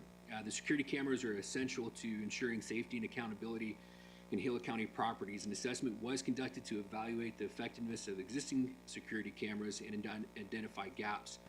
The assessment revealed several areas that needed improvement, such as inadequate coverage of critical areas, poor resolution of existing cameras, limited storage capacity, outdated technology. The list goes on. Essentially, what we identified was more than 50% of the security cameras are in a state of almost non-use when it comes to security cameras. We assessed 104 primary facilities. We identified 38 facilities on the front end that did not require it. So we established certain criteria for security purposes. I'd rather not discuss too much of that in here, but we identified what that criteria we're looking for. One of the other things that we're looking at is how we can use these cameras as not just a force multiplier, but also a cost saver. So currently, as mentioned, one of the other challenges we run into on the security cameras is there is a mix of systems. None of them are standardized. None of them communicate with each other. Some of them are different login patterns. Some of them are different software. So essentially degrading the system and the capability significantly. We were able to eliminate several cameras. The number that we're looking to eliminate is nearly 75%. Now, the way we're able to eliminate these cameras is through the optimization and standardization of what I'm about to mention for our contract proposal. And just as a real quick example is there's certain locations where there was 3 to 4 cameras. When now the technology available, we're able to put in a fish eye that's seamless. It's almost as if the camera is constantly circulating the way it picks up the image. One of the other things that we're looking at improving is the AI capability. Now, the AI capability is going to be significant. Some real-world examples is we've had calls or reports of someone possibly stalking people, loitering around elections, around some of the courts. We've had yelling, screaming. We've had a lot of incidences where it made it extremely challenging. I don't want to go into details again for us to even extract information. With this AI capability, if someone screams, it's able to send out a notification right away to who we designate, and we're going to build it out into a program. But it also allows us to look for missing children. So if someone complained that, or not complained, but reported a missing child, we're able to identify a red shirt. We can type that red shirt and the AI pulls up everybody that was wearing a red shirt on that date.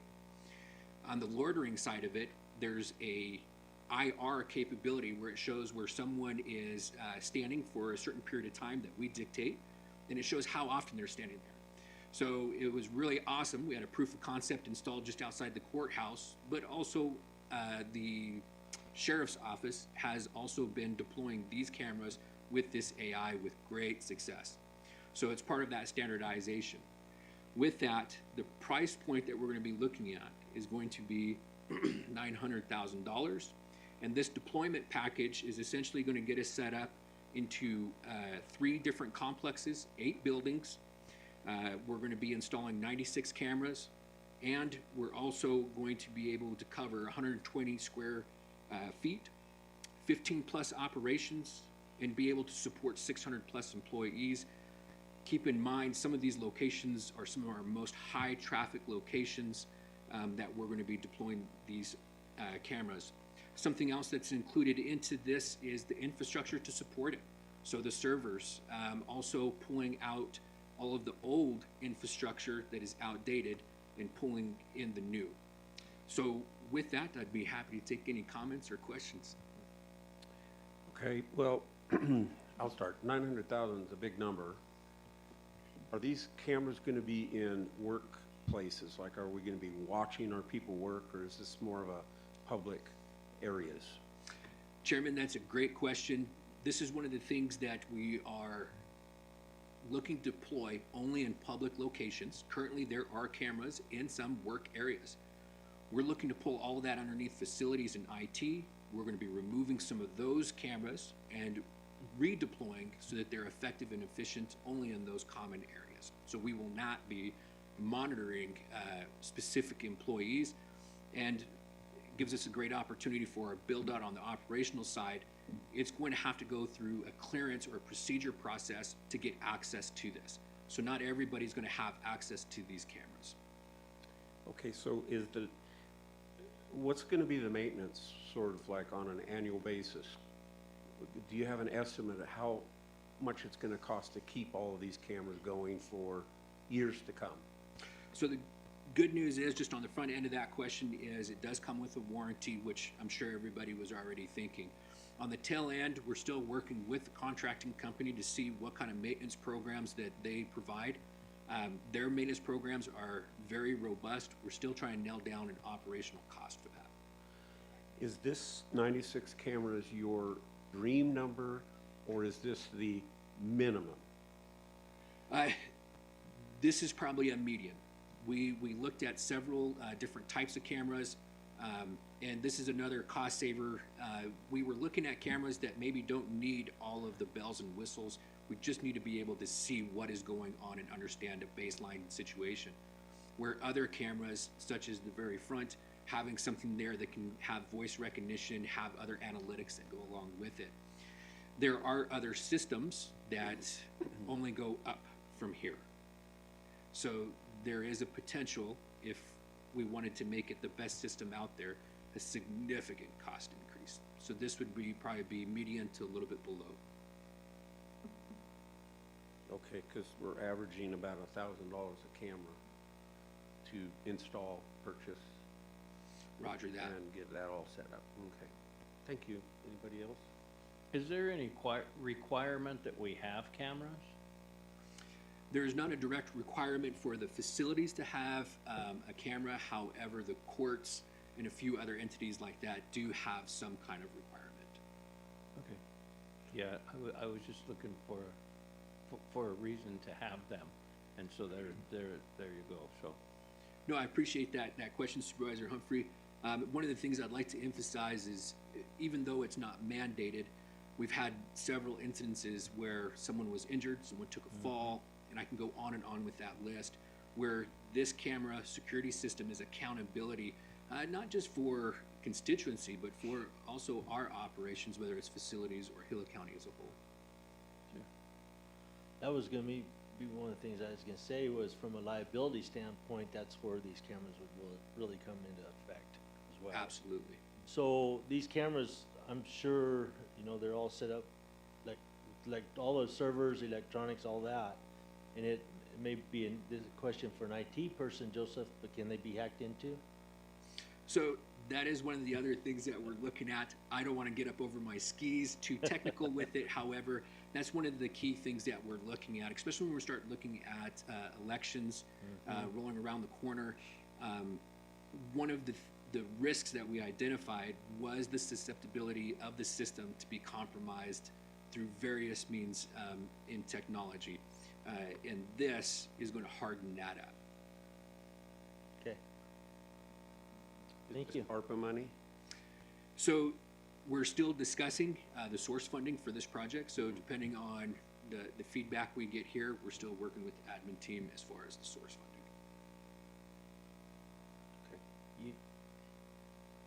If we have the ARPA money, yeah, I think that's a good thing, but I think from a county standpoint anyway, just on the security and the liability part of this project, to me, it wouldn't matter where the money comes from. I think it needs to happen, It's something we're not gonna be able to live without this. Roger that. Okay. Thank you. All right, thank you.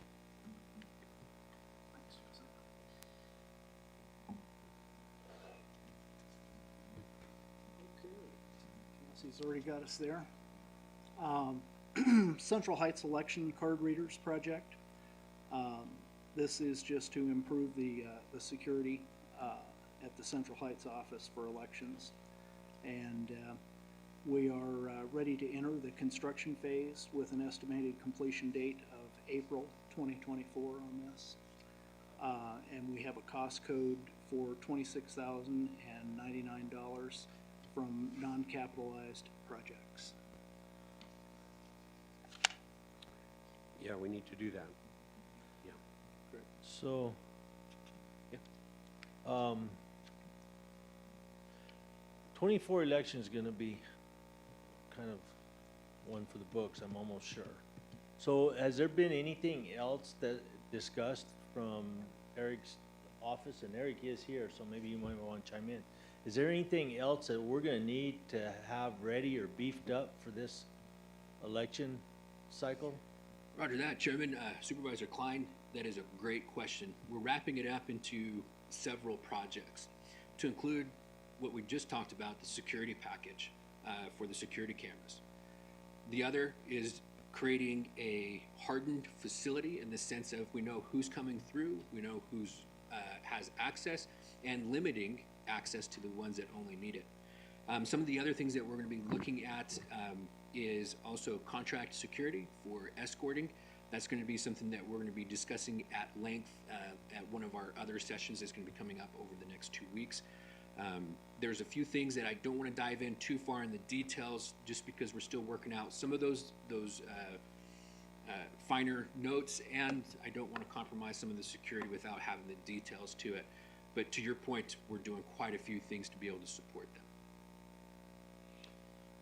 So, my opinion is, whatever it takes to get us, secure and get through 24, the better off we are. Roger that. Does that make sense, Eric? Yes, Supervisor Klein. You had asked a question earlier, but is some of this mandatory, or is this just something that we want to do? Some of the things that we do need improvement on is our streaming video, for one. We're trying to make sure that we are as transparent as some of the other counties that have facilities. Of course, they have deeper pockets.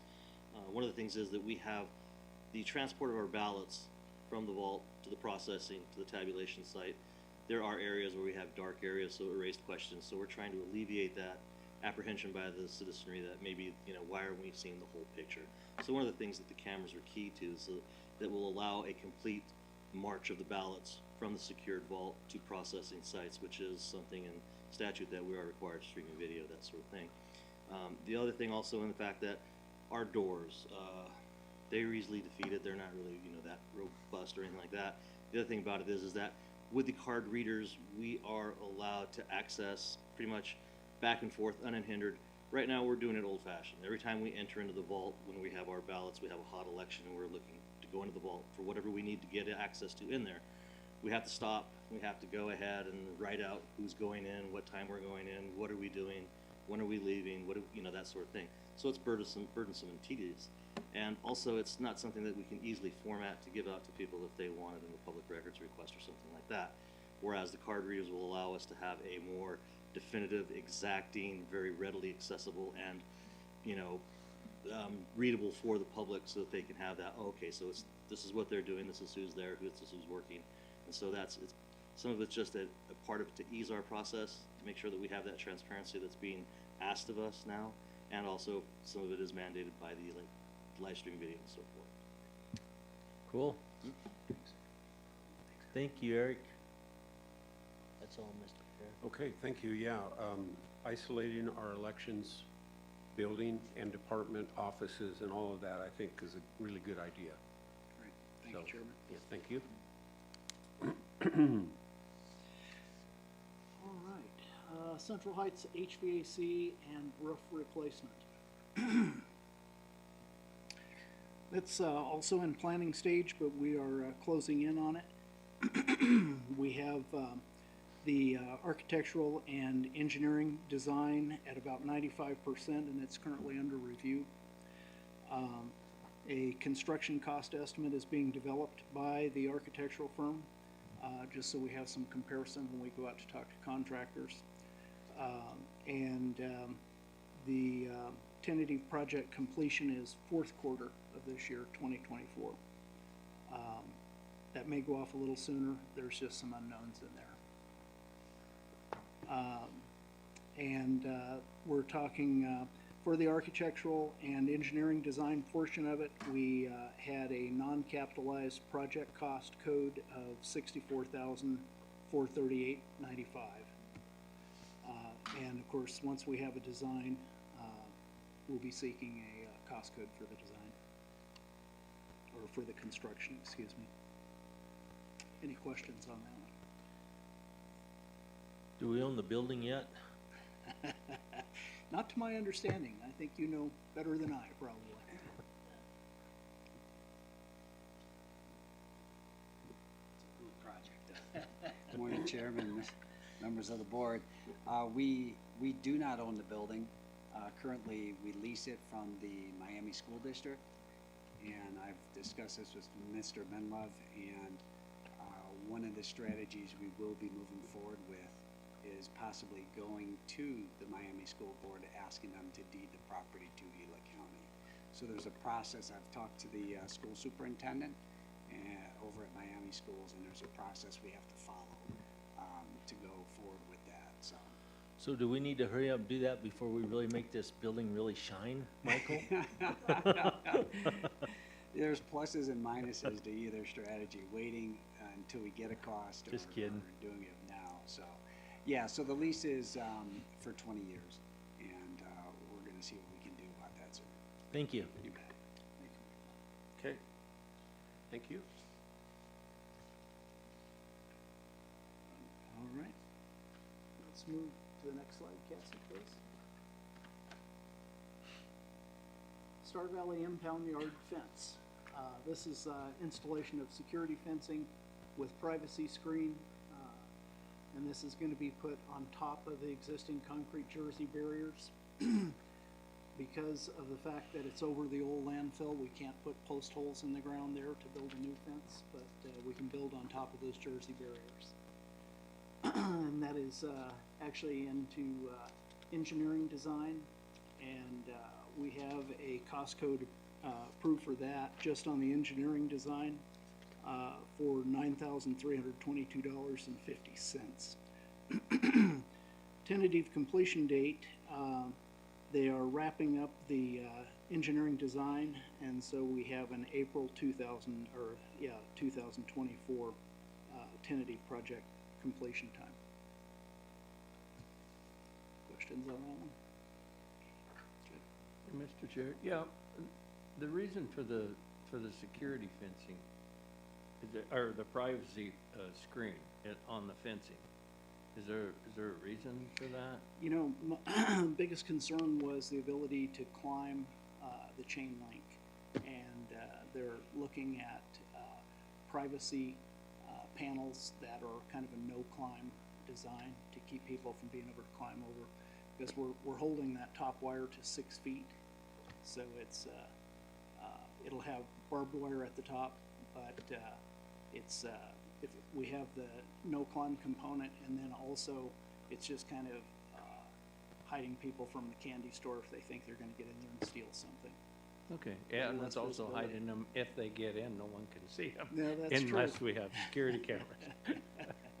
Okay, All right, asked and answered, thank you. thank you. So Homero maybe needs to answer this. So you mentioned one time we were gonna fence a part of a yard that we have on Fossil Creek Road, not a yard, but a parking area for equipment. Is that something that's in process, or? Yes, we have not issued the purchase order yet, but that's something that we'd like to do. Okay. And they're reviewing, I asked Alex actually, give me some time to review it with Wayne to make sure we're gonna be able to move our trucks around the way we'd like to before we sign off on doing that. Okay. All right, thanks.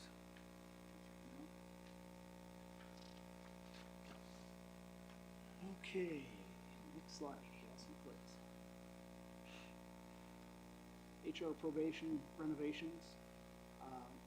This is one back. No, it's okay. This is repurposing two office areas that are in the probation side of the building over to HR for additional space. And we have a proposal of $34,194.49. Let's see, the are We have a tentative timeline for completion of April again of 2024. And we're working with finance to get a cost code assigned for that. That proposal, by the way, includes the engineering that needs to go into that as well as the construction.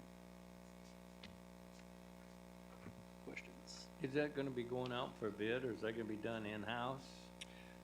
That is going to be done under state contract. Okay, which is out to bid. Not in a three-way bid. It was it was under a Gordian contract for state contractors. Okay, yeah, okay, but, yeah, it's not gonna, none of this work's gonna be done in-house, No. is what I'm asking. So, I guess I got a couple of things.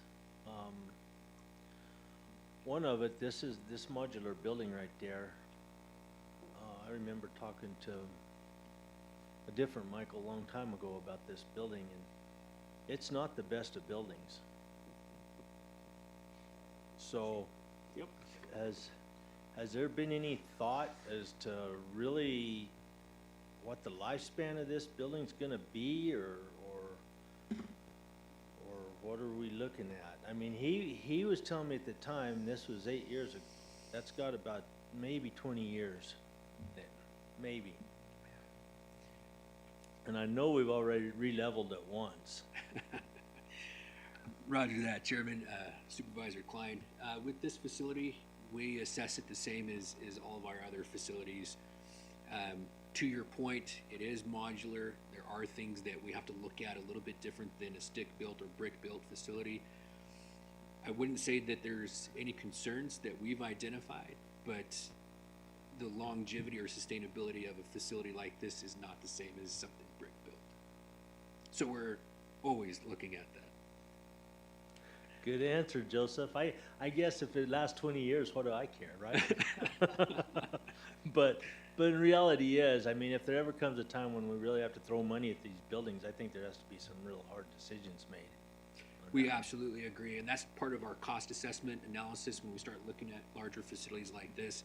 If there was a large renovation outside of this very basic renovation, if there was infrastructure issues, before we start looking at investing, we certainly will take a look at, are we going to get what we want out of it?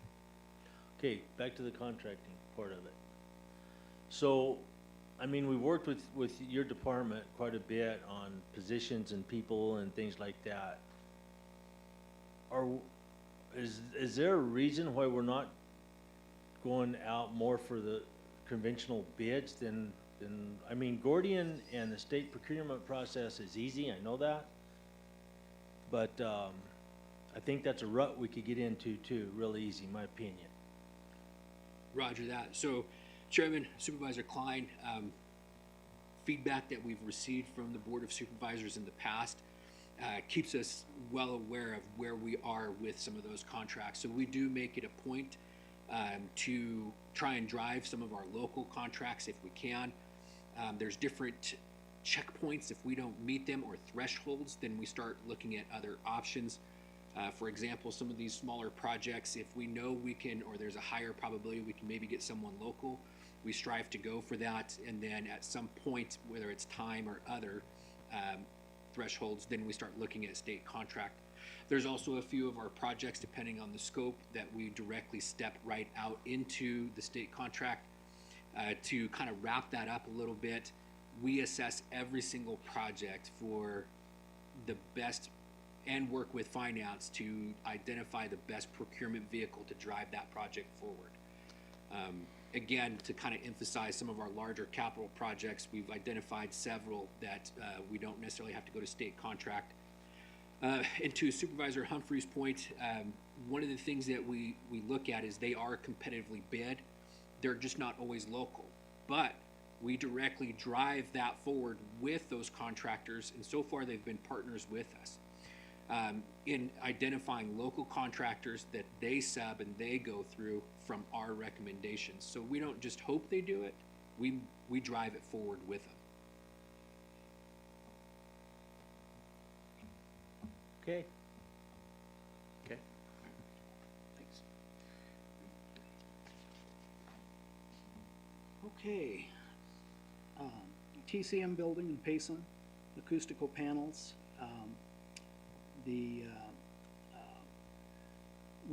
We've looked at state contractors, not under Gordian contract, but directly with state contractors on asking for some proposals. We have a proposal of $5,502 that was received to perform a assessment of the acoustics in the hearing room, which has had the primary complaints on echoes. And then we're getting a recommendation from that for construction design. We are looking at a different contractor under state contract to actually come in and do the installation after the design is completed. Tentative timeline for that project is in May this year, 2024, and we don't have a cost code on that yet, but we're working with finance to have a cost code assigned to it. Questions? Go ahead. Mr. Chair, if I may, you say that that's gonna go through state contract too, and the contractor's gonna come in and do this. Yes. Is that a local contractor of Gila County? Unfortunately, we didn't turn up any local contractors right there.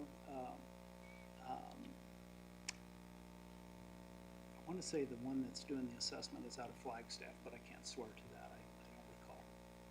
Yeah, I guess I have a difficulty with us spending money that all the money goes to a different county when we have people in our own county that need the ability to work. Sure. And I know it's easy, and I know they're supposed to do the best that they can and all the good stuff, and I know we drive local contractors, or you say you drive local contractors, but, you know, $5,000 from somebody having to travel from Flagstaff to put in an acoustic ceiling, I can't believe that there's not somebody local that can do it, but anyway, it is what it is. I just, you know, going forward, I'm gonna keep asking for local contractors and maybe even whom did we use on that last state contractor's job that was local. And if we get to the point that we're not using local contractors, then I may look at the whole picture of, I'd rather spend a few more dollars and have the tax dollars spent here than somewhere else, but anyway, okay, thank you, Point Mr. Chair, taken. that's all I have. You know, just on the contractor bit, because I don't disagree with what Tim's saying, and I really like to keep the money home as well. I don't think the county in my time, but, and I may not have known, but in the past have set up a big day, invite all the local contractors you can get for whatever contracting license they have, and talk about these jobs and the, you know, and the fact that, you know, we are doing things and we do have a hard time finding contractors. I mean, maybe they have a reason they don't want to contract with us that we don't know about, and if we did, maybe we could fix that reason. You know what I'm saying? Because it seems like every time we turn around, I hear Tim ask about Kaylee about the fixing homes and stuff, local contractors, and she can never find any. Well, I know that there's got to be contractors between Globe and Payson and around fairly local, but maybe for some reason they don't want to work for us, and it'd be good to know that reason, so maybe we can fix it, you know? Or, you know what I'm saying? Like have a good day to where we can invite whatever contractors want to come and talk about these things. You guys can come back up. You just kicked them out of the way. Thank you, They Supervisor. broke and run, Michael. Yeah, you mentioned the Supervisor Humphrey and yourself have mentioned, and even Supervisor Christensen and I have had discussions about local contractors we can use with the Community Services Housing Program. Mhm. So I've instructed Mr. Josh Beck and his staff, Stella Gore and Paula Horn, to do a work session in February 27th on that issue, on our plans to do more outreach to local contractors and to document that. Because if we reach out to a local contractor and they say we're not interested, we need to actually bring that to the board and let you know that this particular contractor that you may be thinking can do this work, we've reached out and they've said yes or no. So, so that's our plan in February.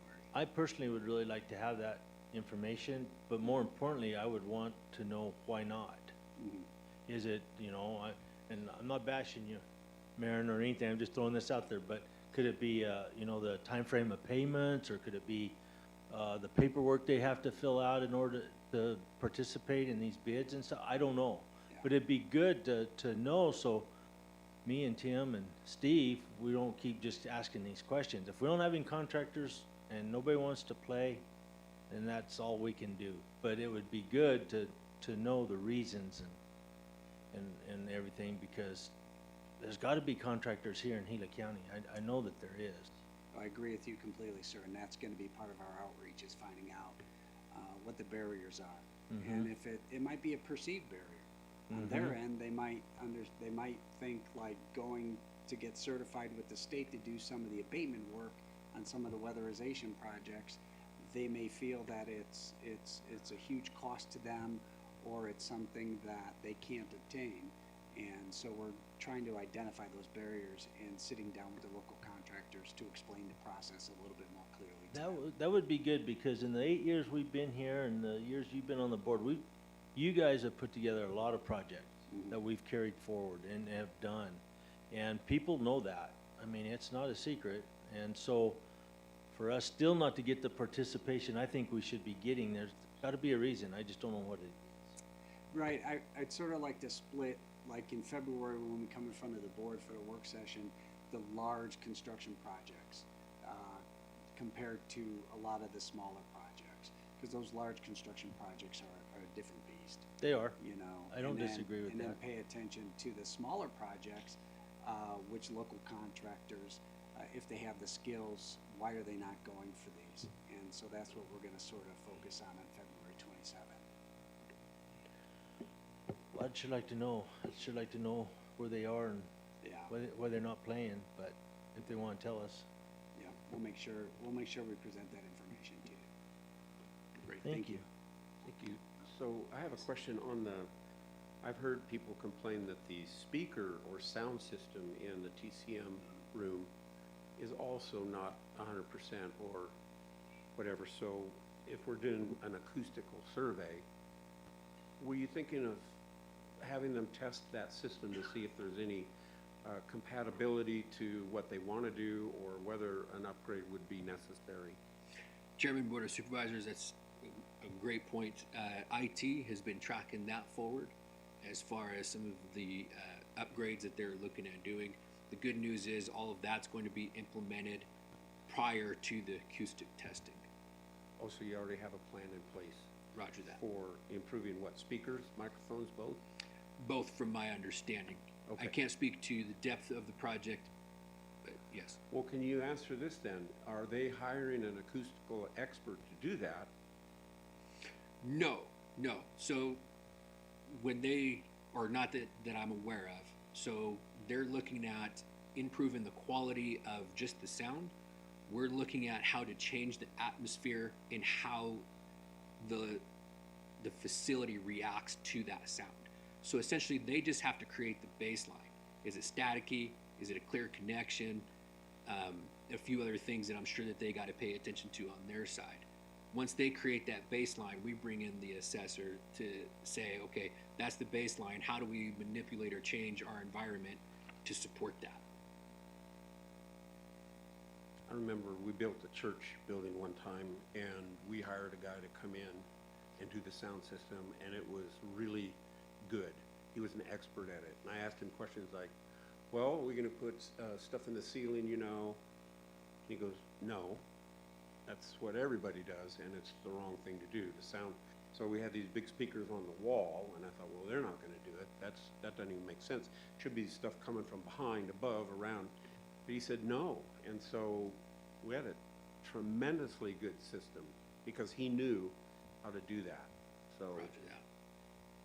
I'm just speaking out loud that, I mean, sometimes it requires an expert. We've already had the system that we have now is not working great, so I don't want to spend much money on the next one unless we know it's going to be the fix.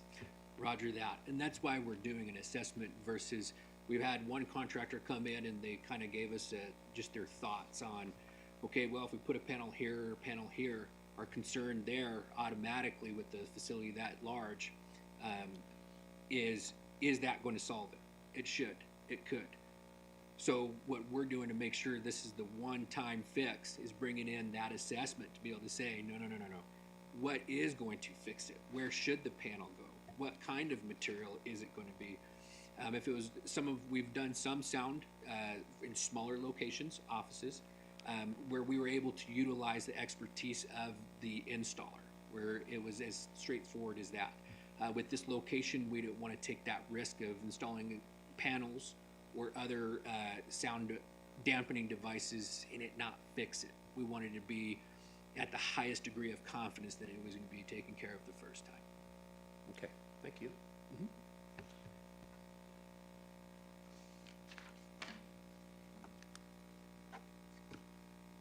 Okay.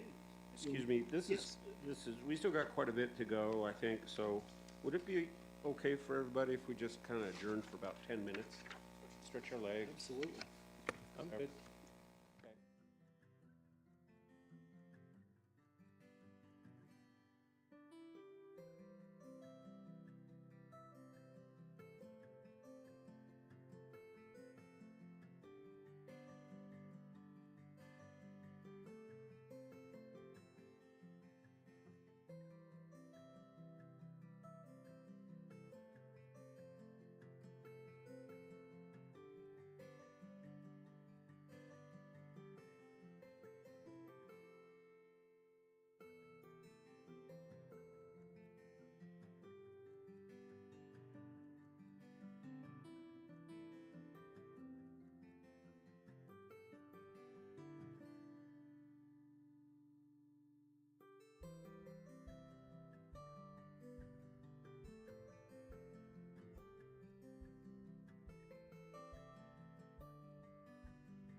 about the roads shop wash bay.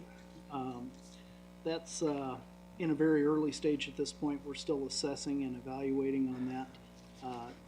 We haven't, of course, developed a timeline yet or cost code for it. We're just assessing at this point. Is there any questions about that job? It's in Globe. It's the truck shop there in Globe.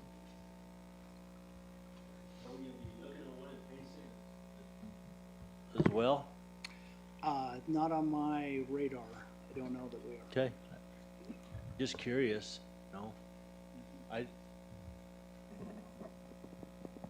We got as many trucks in Payson as we do in Globe. That's the reason I'm asking. May have the same, could very well have the same issue that needs to be looked into if they're. I thought we had a wash bay up there. Do we? Yeah, we have a wash bay in Payson, don't we? Or in Star Yes, Valley? yes, Yeah. and Supervisor Klein and Chairman and Supervisor Humphrey. So this project is, there's an on-site wastewater collection system for this. It's a big part of the project. That's been failing probably for about a decade. And so part of this the majority of this project is to replace that system to handle some of the oil that comes off of them washing the engine parts. So in other words, this wash bay was set up years ago without the idea of washing machine parts, engine parts, and so this system was not appropriate for how the fleet is using it now. So we're replacing this system with something that could be used. Joseph and his team have been working with Hamero and his team to find out what this wash bay is being used for.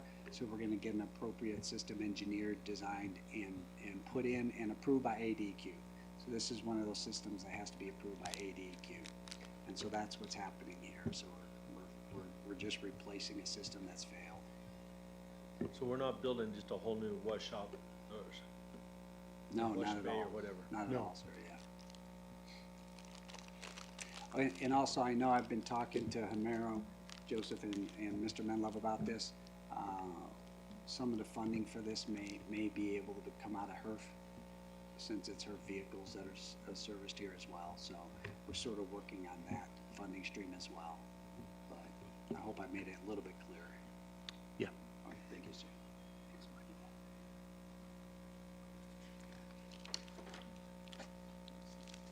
All right, let's step to the next slide. Let's see, oh, I've got the device now. Yep, got it. Fairgrounds restroom. And of course, this was contracted with Public Restroom Company as a prefab.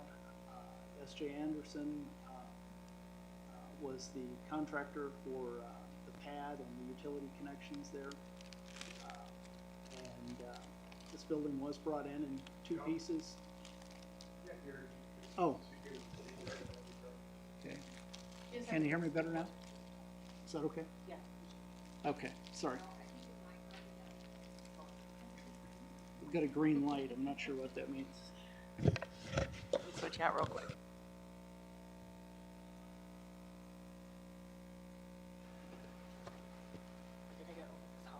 Yeah. Thanks. Okay, better? Oh, I hear it. Yeah. All right, great. So the two halves are assembled in place. The septic connections are complete for it. The water connection is complete, and we are down to the electrical installation, which will involve a new transformer from APS. The estimated completion date is March 2024, and this was done under an ARPA cost code for $619,649.38. Questions on that?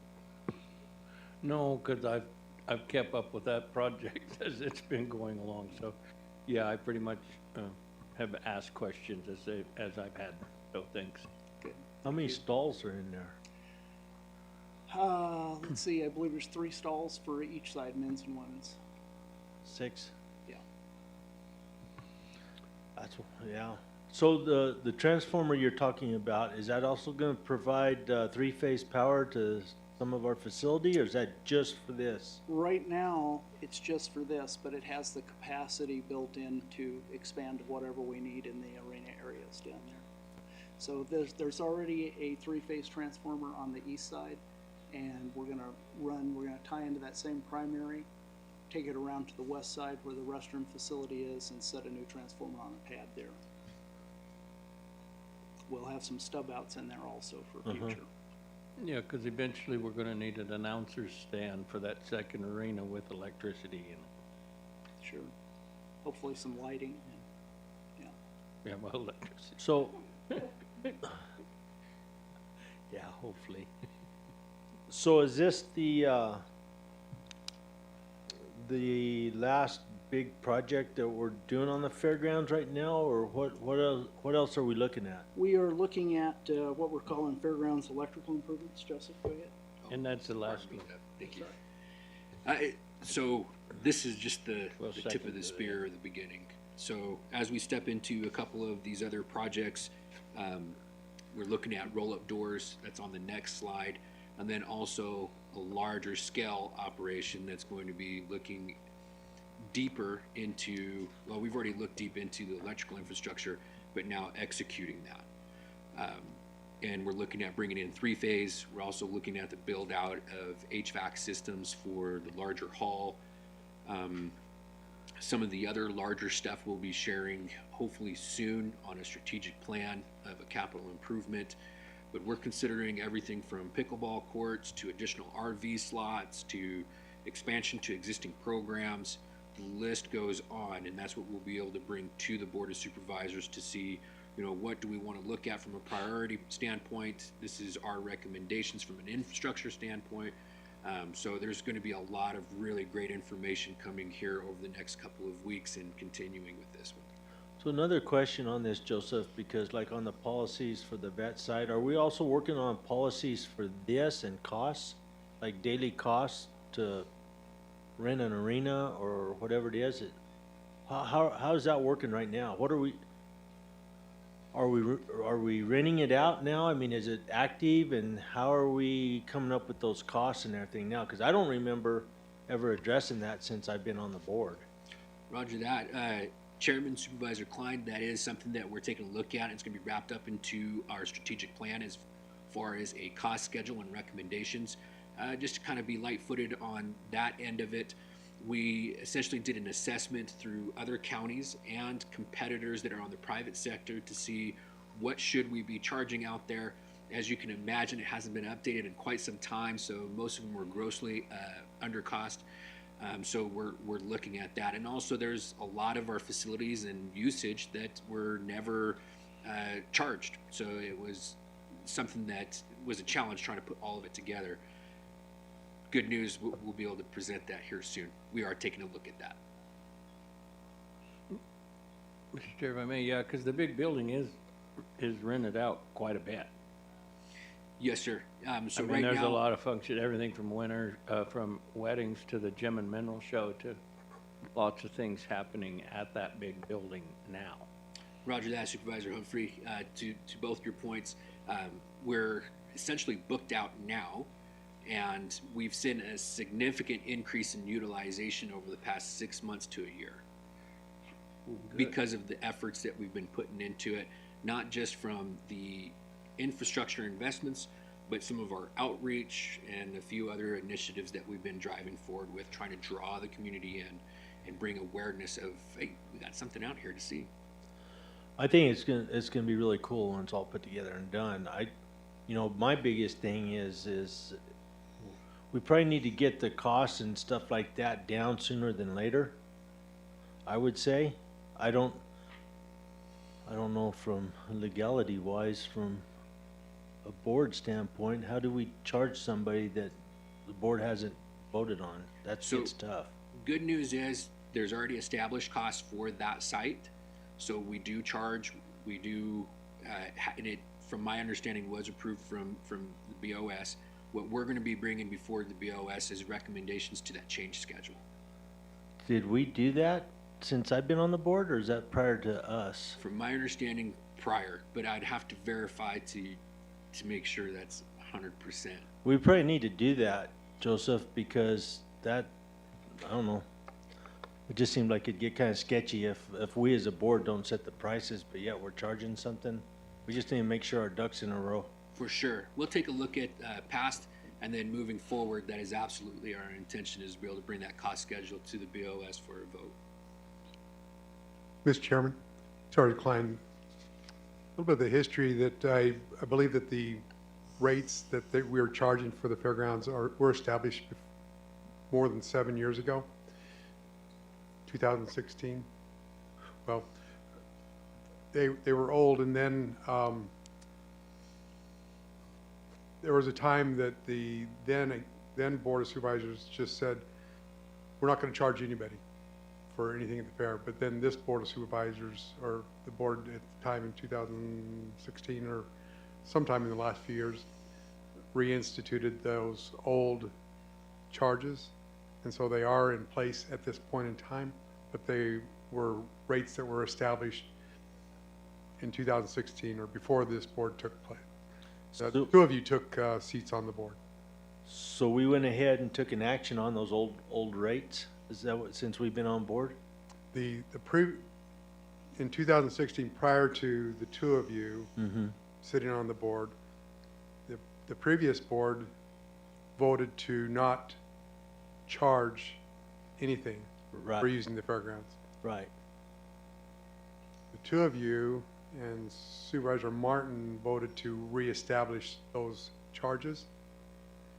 And I don't know what exactly that date was. It's been several years, but those have been in place and being charged for 3, 4, 5 years. Well, you know, for the first, I don't know, quite a while of us being on the board, the fairgrounds just really wasn't used much. You know, the Gym and Mineral Show is a yearly attraction, and the fair was there, but as far as much else, it wasn't. Thankfully to Jessica, it's in 2021, February of 21, so about 3 years ago, that the Board of Supervisors reestablished the fee schedule and started charging again. And that was the old rates. Yes. Yeah, so we're due to bring all that up to date and do all that, so. Roger that. And along with that, we're looking at the policies and procedures, ways for us to improve, ways for us to remove steps that are unnecessary for the public. So we're not looking at it just how do we provide the service, but how do we improve existing infrastructure or services that we do have. Cool. Joseph, I remember us approving, I think, to hire a design consultant for the fairgrounds. Did we do that? Did we get a plan? I just refresh my memory. Yes, so we've been working with that consultant. He's helped us build out and identify some of these shortfalls, but also he has been a big part of our outreach to try and gather information. Whether he's the one that's kind of trying to get the information from the counties, from other events that just hold rodeos that are private sector. So he's been a big part of us trying to build out this strategic plan that we're going to be hopefully presenting soon. Okay, great, thanks. Anything else? Mr. Chairman, Supervisors, plan was that consultant, that we deliver at least two new major events to be held at the fairgrounds. In addition to the other things, smaller things, weddings and such, but at least two new major events. And I've looked at what's been presented to Joseph to date, and it's coming together, and that'll be presented hopefully in the next couple months. Okay, look forward to that. Yeah, and you know, just 2 cents worth too, like on the building and stuff, leasing the building, I think that's a good thing, but like, now that we have the 2 arenas and the bathrooms, once we get the electrical and stuff done, we'll be able to reach out to like the high school rodeo finals and things of that nature. You know, rather than put a cost on them, what they're bringing to our area, I think ought to be considered too, that, you know, we don't charge them a ton to come here, because by all of them being here, it does our community a great service of tax revenues. You know, so I think we need to think about some things like that too as we move forward with different events and things of that nature, of what, you know, where does it balance out of what they're doing for our community and what we should charge to use the facility? Because we do have maintenance, we do have expense of running that, but, you know, what benefit are we, because like I say, you know, what tax revenues are we creating by having that facility and some of the Roger that, Supervisor Humphrey. We'll certainly take that like the into fair. consideration. I mean, do you charge for the fair? Okay, you don't have to answer that, and I'm not gonna put you on the spot. But the thing of it is what that does for the school children and for the gathering and for 4-H and things like that. It's like, well, nah, 4-H and the fair, we're gonna have to charge you, you know, this amount of money for that, for that. It's like, okay, I mean, I can understand that we have costs and expenses, but we're here for the public as well too. And if we have things like that are benefiting the public, you know, I think we need to look at the whole picture of what, you know, we're bang for the buck that as we go forward, trying to create a recreational site. Is it for the money or the benefit of the community or both? You know, I think, yeah, that will be a great work session. Roger that. I would say that when we have that work session, we just need to leave that one as the main topic. because when we, you know, and it's hard for us because we work with 4-H groups and we work with different groups and we want to help them and we want to do this, but, you know, as a board, we got to really be careful of the gifting clause too and what we're doing. Sure. And the amount of money that our constituents and taxpayers have put into this too, you know, and so I think it'll be a big topic of conversation when we do it, but I think we ought to be looking at that fairly soon. Roger that. Mr. Midland. Mr. Chairman, members of the board, I look at it as three tiers. First tier is that we have a county-sponsored event, an event that the county is putting on, like the county fair. If we are directly doing that, then of course there's not going to be any charge for that because it's a county event and it's a county-owned facility. So we can allocate resources, you as a board allocate resources to put on county events. Secondly, if there's a nonprofit, 4-H or something like that, that's a part of the community that is benefiting and youth, children, and whatever it might be, there's a nonprofit that is not there to necessarily make money, that they are doing an event to help children, help educate them, help develop them in whatever way. Something like that is one tier, one level. If there's an organization that wants to come in that is it might be a nonprofit, but they're there to make money. Like you might have a, dare I say it here, but a rifle or, you know, firearms show out there, that there are vendors there that come in and they're there to make money, that would be a third tier of what we might look at. So there's different tiers, just like each of you have stated, that there's different tiers and different things you want to look at. And then even after Joseph and his team goes through and develops a fee, we can always bring it to the Board of Supervisors. You may adjust that fee at any time for any specific event. And that is under the purview of the Board of Supervisors to take a look at that at any time. So thank you, Mr. Chairman. Thank you, Jessica. Chairman, yes, we could have a future discussion about the fees. We're here today to talk about the capital project, so I suggest moving forward.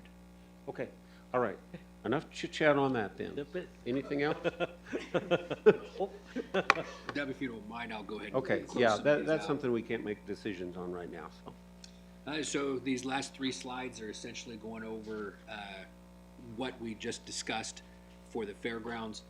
The next item to step into is just to kind of an overview to attempt to keep a pulse on some of the expenditures. The ARPA funding amount broken out on the right side is the total spent per project. On the left side, you can see how much we received for ARPA, how much we've spent to date, and then of course the 1.3 nearly 1.4 that's remaining. With that, I'm happy to take any questions. Supervisor Klein. Thank you. So I can't see part of those blocks very well, but that's not, those dollars aren't including the LATCF funds, right? No. Okay, No, Supervisor. yeah. This is just a $10.4 million That we from got. the ARPA money. Yeah, okay. So, The good news is we are fast closing in on spending the entire $10.4 million, which is great news because we do have a deadline, if I'm not mistaken, of December 2025. So we are going to meet the deadline, the federal guidelines to spend the money by at that particular time. okay. So the 1.4 million remaining is after we've spent all of the estimates and everything that we've been discussing today, among other things.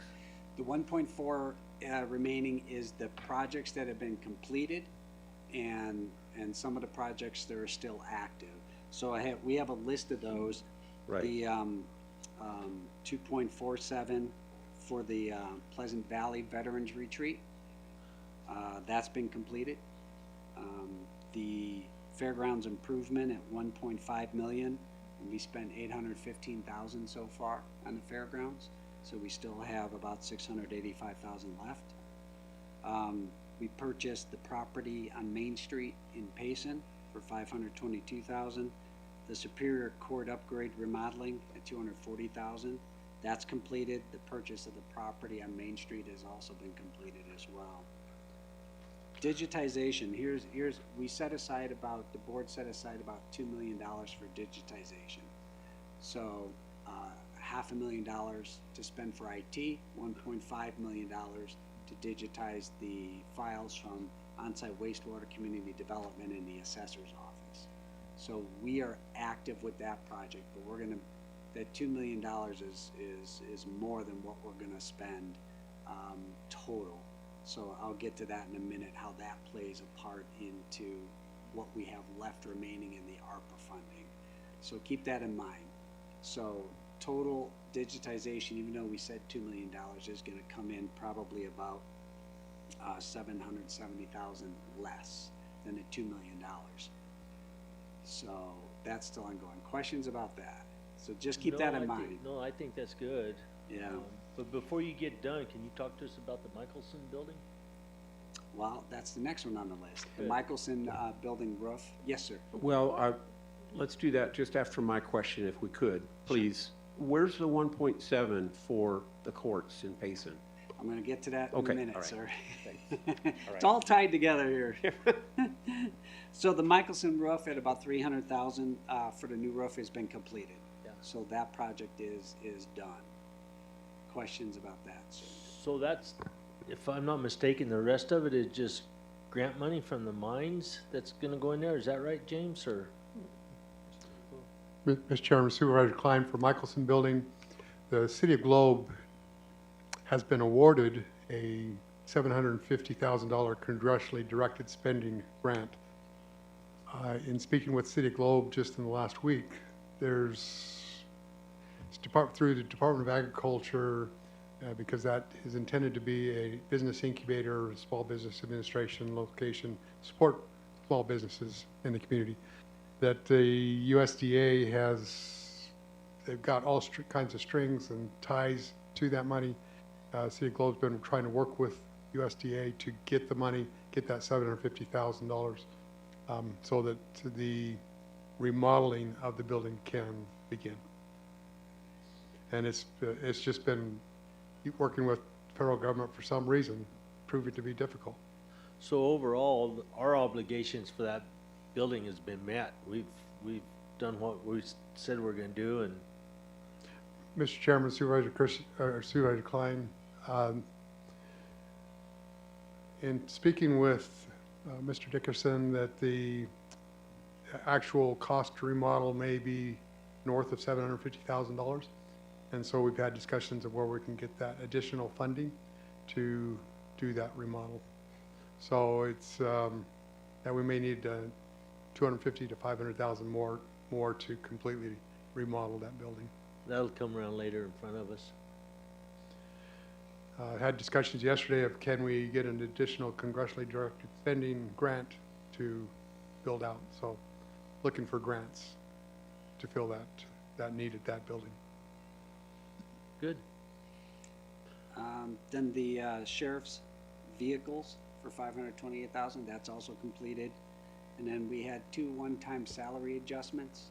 We had, in 2021, we had a one-time salary adjustment for staff, and then the about $500,000 COVID risk pay salary adjustment that the board approved. So between those two one-time salary adjustments, it was about $1.2 million. And then the current project that Joseph is working on with the sheriffs for the back room and admin portion of the Payson building structure up there for about $288,000. So those projects, if you add all of those up, comes out to be about $9 million. So we got a total of $10.4 million, so that's $1.4 million left over. That does not include the $1.75 million remodel for the Payson courthouse. But, so we got 1.4, so you're missing about $300,000 if you were to include the Payson courthouse remodel. The digitization project, remember, is gonna be less. So we're gonna have money available for $1.75 million courthouse if the board chooses to move forward with that project. But we are, if you take all of those figures, including the $1.75 million remodel up there, minus the digitization reallocating of about $700,000, at the very end we'll have about $400,000 left of the ARPA funding with all of those projects I mentioned, plus the $1.75 million remodel. So we're doing very well spending the money on some of these projects that the board would like us to utilize it for. So does that make any sense? It does. So we need to commit all of this money by December this year. No, 25. 2025, it has to be spent. It has to be spent. December 2024, it has to be allocated to a project. Well, So- appropriated and spent are two different things though, right? Correct. So, okay. Yes. It has to be spent. By December 2025, by December 2024 this year, we have to basically have all of the projects to spend it down set. I see. Gotcha. Yeah. Questions? I know I threw a lot of figures out there, but I'm trying to let you know that we're doing a great job spending this money, what the board wanted us to spend it on. Well, that's and- what governments do, right? Exactly. So what was what's the other money? The 6 million or what is it? That PILT money or no? What is that? Go ahead, James. It was allocated to counties on a PILT distribution methodology. So they passed additional legislation that land counties, such as Gila County, that have a lot of forest lands, that we get the PILT money, payment in lieu of taxes. That's supposed to help support us. Doesn't nearly cover what we would get if we were able to have all of that be private land and collect taxes on it, but helps just a little bit. And so there was additional legislation in the western states that have lots of PILT lands to allocate additional monies. Gila County, because of our vast federal lands, received the maximum that we could from that, and that was $12 million in total. About $6 million of that has already been allocated, so there's about $6 million left of that money. And what's that money called? LATCF. LATCF, local Don't- area, tribal, and Yeah. Okay. consistent Yeah. fund, yeah. That's it. Okay. All right. Thank you. Anything else? That's all the money. Yeah. Okay. Is that it, Joseph, for your? That is it for capital projects on the facility side. I do thank you. All right, thank you. That's a lot. Appreciate all you do. Okay, moving on to our last agenda item, F, information discussion regarding a draft employee educational assistance program policy, which could be used as a tool for county administration in recruiting and retaining employees. Michael. Chairman, members of the board. So I'm excited to present this to the board. And Mr. Menlove and I have been working on this for the last 12 months. This is a very rough draft, but a while back the board directed staff to consider coming up with an education assistance policy to attract and retain employees, as well as when employees are here, to provide them with opportunities to move on for education, improvement, assistance, go on for different degrees, that we can retain the employees and they can move up within the organization. So the purpose of this is very simply just to build a qualified workforce and to retain that workforce. And that's exactly what this is. This is a very rough draft, but I wanted to get your feedback on this so I can have a direction on which way to move with this, so I can work with Mr. Menlove on possibly bringing this in front of the board as a final draft in the next couple months. Be happy to answer any questions. This is specifically set up for staff to utilize if they want to go for education assistance. They can get up to $5,200. That's based on the IRS rules. Anything above $5,200 in education assistance reimbursement to an employee has some tax IRS implications. So we thought we would limit it to that compared to what a lot of other jurisdictions have in their education assistance program. They all seem to adhere to that $5,200 reimbursement rule. Okay, I'm sorry, you lost me on so I'm on the right page, reimbursement. So who's being reimbursed and who, the 5250, so who's being reimbursed? It would be the employee. So the employee would sign up for courses. They would be approved by the HR department. They'd be approved by the department director. They would sign up for the courses. They would pay for the courses, go through the course, and then they would have 90 days after that to submit, 60 or 90 days after that to submit to the HR department and finance department for reimbursement of those costs. Okay, so do they pay that like monthly, or so does it come out of their wages, or? No, they would pay it up front. Okay. And then we would just, based on the certification, so we would require a couple things from the employee in order for Gila County to cut a check. We would require the cost of the course, we would require the payment that they made for the course, and we would also require from the college a completion certificate that they've received a 2.0 grade point average or higher. Submit that to HR and the finance department, and then we would reimburse that cost to the employee. So what kind of courses are we talking about? That depends on the employee and which department they work in. So they can move towards a degree, any kind of degree. Okay, so if a guy wants a CDL, are we talking about that sort of? That's different. That's different, okay. That's different, yeah.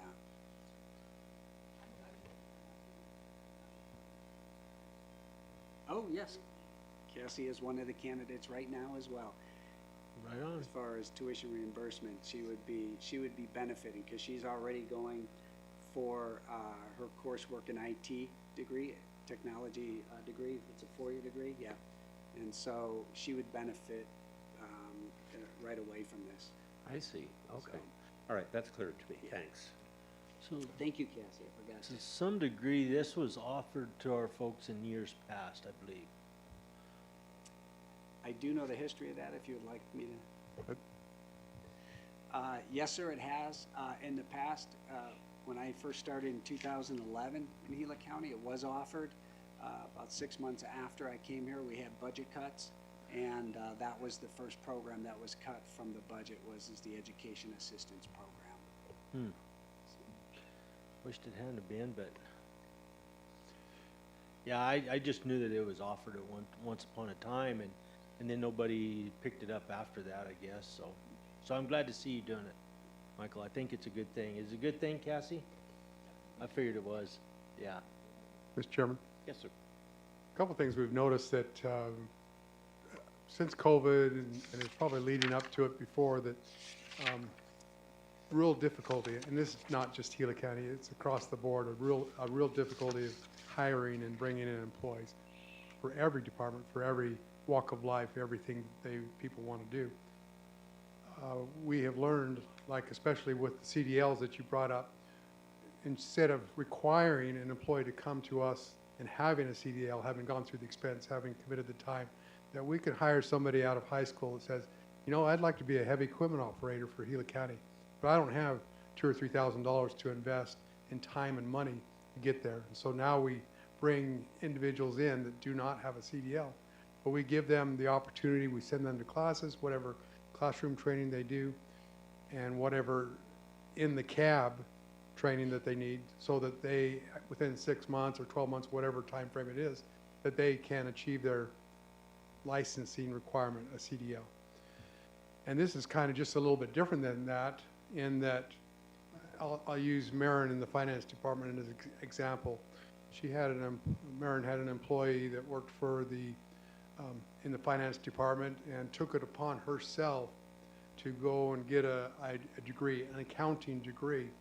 That accounting degree, with that additional training, with that additional ability to do things for the county, is valuable to the county. It means that they have elevated themselves to the point of giving additional service to the county. And since that increases the value and what they can contribute and what we can do as a county, that is, since that's valuable to us, we want to invest in people, in developing themselves. And because that is an asset to the county, our people are, as it's often said, our greatest asset, that we invest in our greatest asset, the people, and it enables us to move forward and develop and progress as a county by getting specific training that you might need. And so, as Michael said, you sign up for an accounting class and go through it, get a passing grade, so we know that you've put some effort into it and that you are progressing, you're getting information, you're developing yourself, that we will reimburse you for that cost to a certain amount of IRS limitations without tax implications on that. So that is where this is leading and where we would like to go. Just in that CDL, Mr. Vela reported in the last month that because we've changed the way we are bringing in younger people and enabling them to grow, that as of a month or two ago, when Mr. Vela reported that he was fully staffed with his heavy equipment operators in Globe and in Tidal Basin. Still a little short in Payson, but that where we might have been only 60% staffed, we are now fully staffed in a couple of our locations. So it's proving successful in our ability to go and get youth that want to remain in the area, that we're going to invest in them, and that we think that they are valuable in being able to develop and then be able to utilize them to help county. So thank you, Mr. Chairman, for letting me embellish. Thank you for that information. So what's this program going to cost?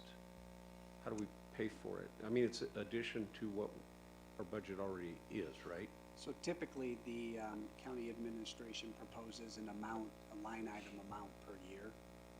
And that is, we're still in the phase of just discussing that with Mr. Menlove and Marin as far as that goes. So, Okay.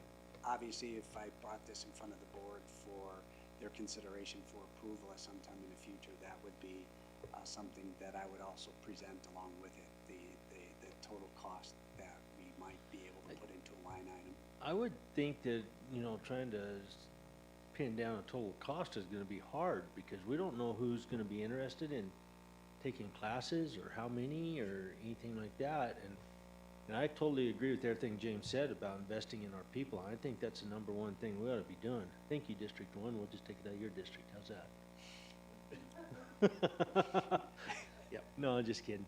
But anyway, I whatever the cost is, I think we need to do this. We need to carry it forward and do it, because it'll help our people that we have. It'll help attract attention to the county. You know, people want to come here and work. Sure, they may come here only to help get a degree and leave, but that's okay. We're making our folks here in Gila County better, so I think it's good. Yeah, I look forward to seeing the final phase of it. Yeah, I've been contacted by a couple employees that are already interested. They saw this on the agenda. And just to give you another example, I know Cassie's one, but I think Carl Melford, our emergency manager, he's here simply just because of this item. The standard in the emergency management profession has gone up a little bit over the years, and the standard now is a 4-year degree for emergency managers across the country to obtain. So this is something that Mr. Melford is interested in as well. So hopefully we can have some good news for him in the future. So any other? Well, it's in. Yes. And sir, it's a, yeah.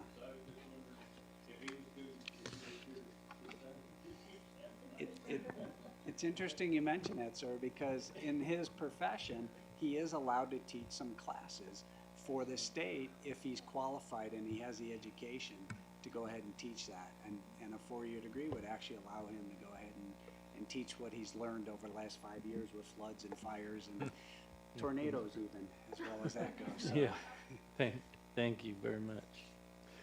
Mr. Chairman, I would probably look at about $250,000 as at a initial allocation. That would give us about 40 to 50 individuals, and that would, if we could get 40 people to sign up and take part of this program, that would be a really good thing.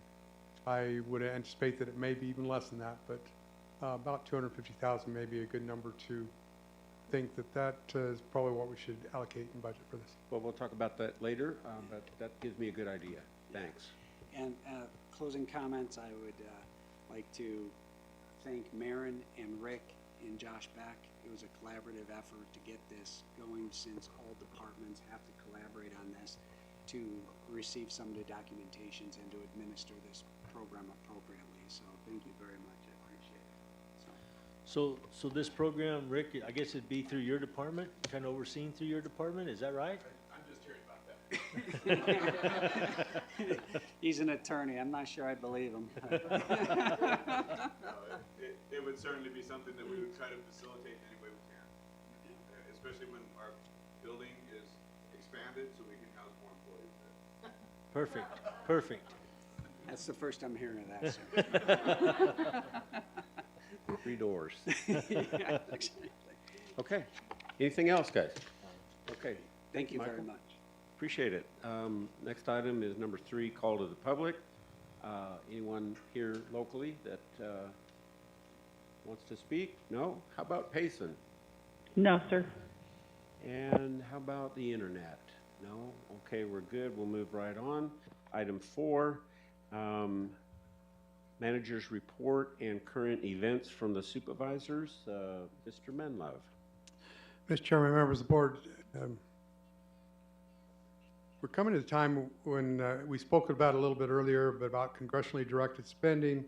That is what was in the past referred to as earmarks, but there are a lot more restrictions and requirements than there used to be on those. But if we want to consider submitting to Congress and the Senate on a federal level projects that we would like to request federal funding for, it's time to do that. And staff have been working towards submitting and pulling together information for certain projects. I think it's appropriate to let you know what projects that we're considering at this point, but give you the opportunity that you can come to us aside from this, because we can't discuss at this point, but just to let you know what projects that we're considering. Several roads. First of all, the 512 road that we'll always submit to look for funding of paving the 512 road on the 512 road, and then also funding for the Control Road, and lastly the Russell Road.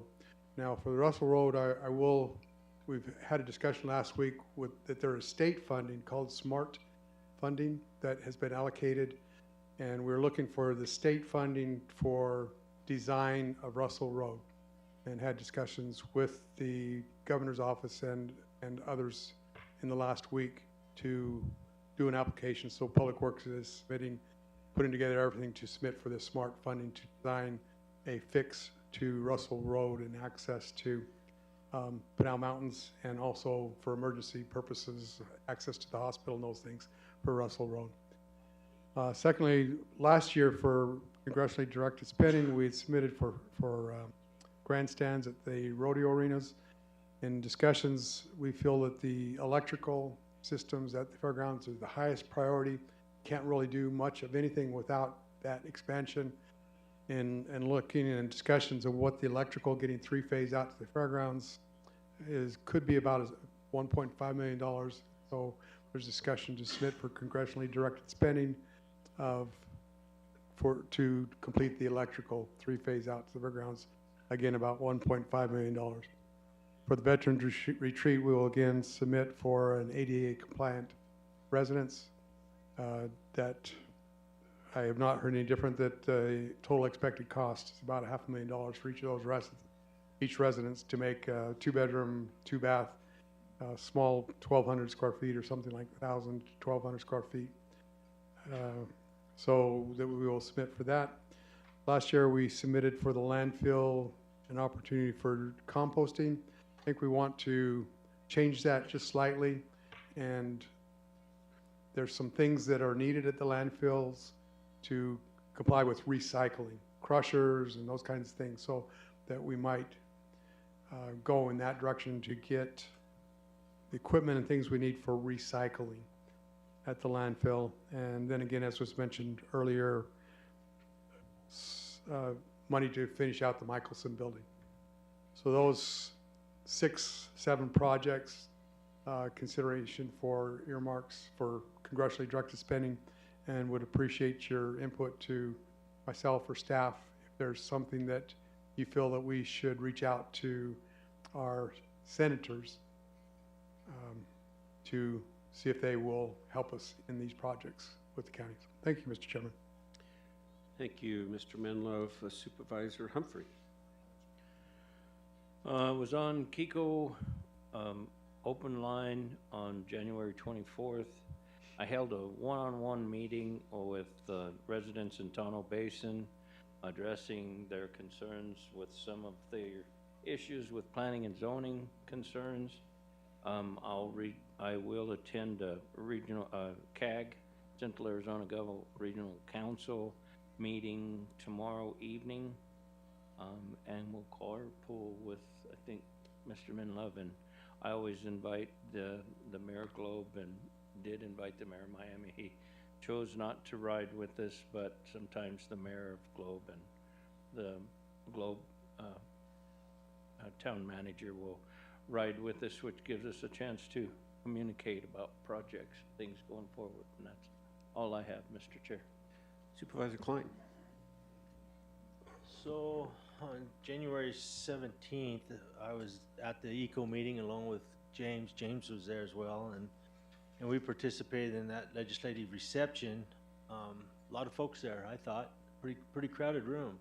It was a good turnout, good visit. But the ECO meeting, we had the past speaker, Rusty Bowers, there, and David Brown was both there, lawyer from Taylor, I think, or somewhere up there. Anyway, on water issues and what the state's doing with the water.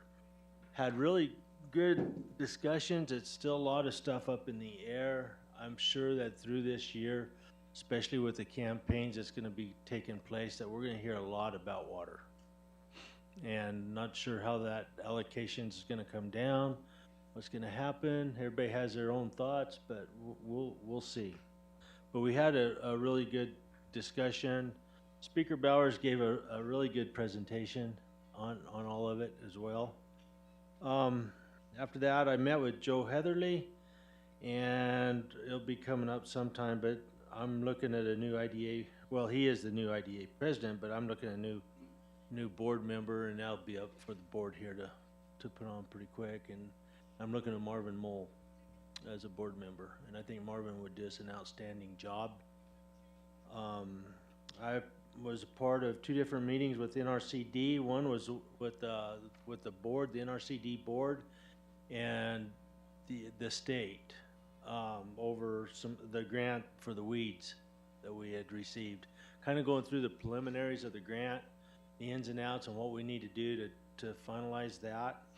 And the other one was just a meeting with us as a board, and we put in a lady out of Prescott over there as our new administrator, Wendy Chafee.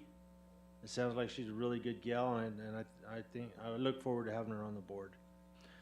Also, during the legislative reception, I talked to a Supervisor Horseman from Coconino County, and they're pushing a bill really hard, and I think it's a good bill. You know, I'm still looking at it, but that is HB 2193, and what that does, it would, if it goes through, it would establish like a core amount of money and diff them for emergencies, like the fires that we had, the floodings that we had, things like that. And they're looking at, I believe it's like $34 million that would be set aside every year in this pot of money for emergencies. I think the concept behind it is good, and anyway, it's being looked at really hard right now. The other supervisor, there's a supervisor in Yavapai County I talked with, Donna Michaels, and they're looking at the OHV issues again. They brought this up, I think, at a legislative conference before, and they're looking at bringing that back and want to talk to me some more about that and see how I can help them. So I'm looking forward to that as well.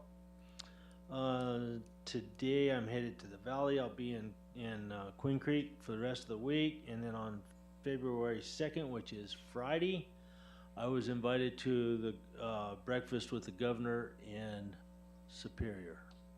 So it's like a round table with the governor in Superior. So I'll be at that, and then that's it. I'm good. Okay. I don't have a lot. I was just checking my calendar here.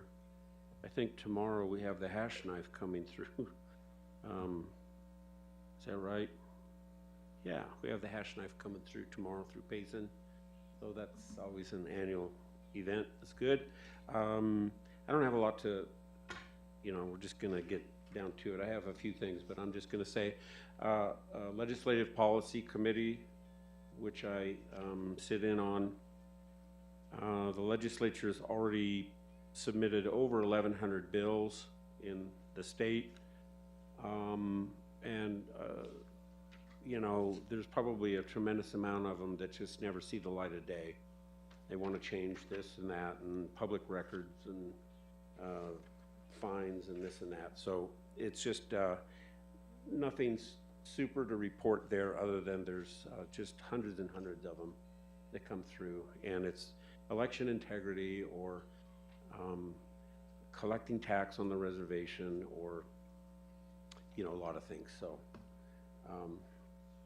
it's just interesting. There's really nothing there to report other than there's a lot coming all the time. So with that, if there's nothing else, yes, sir. Who's going to NACO this year besides me? James, are you still going? Yes, I'm planning to attend. And that's coming up February 9th, I think. Are you leaving the day earlier? Yes, Mr. Chairman, I'll be leaving next week from Thursday. And the reason is they have meetings on broadband. The chief information officers that I went last year, and really good because there's so much money for broadband and all of that it's really good information about how we can get money for broadband. Good. So I'm leaving a week from Thursday to go to Washington, D.C. You guys aren't going in, huh? Yeah. Okay. Just curious. Thanks. Okay, well, if there's nothing else, then I'll adjourn the meeting. Thank you for going to represent us, Supervisor Klein.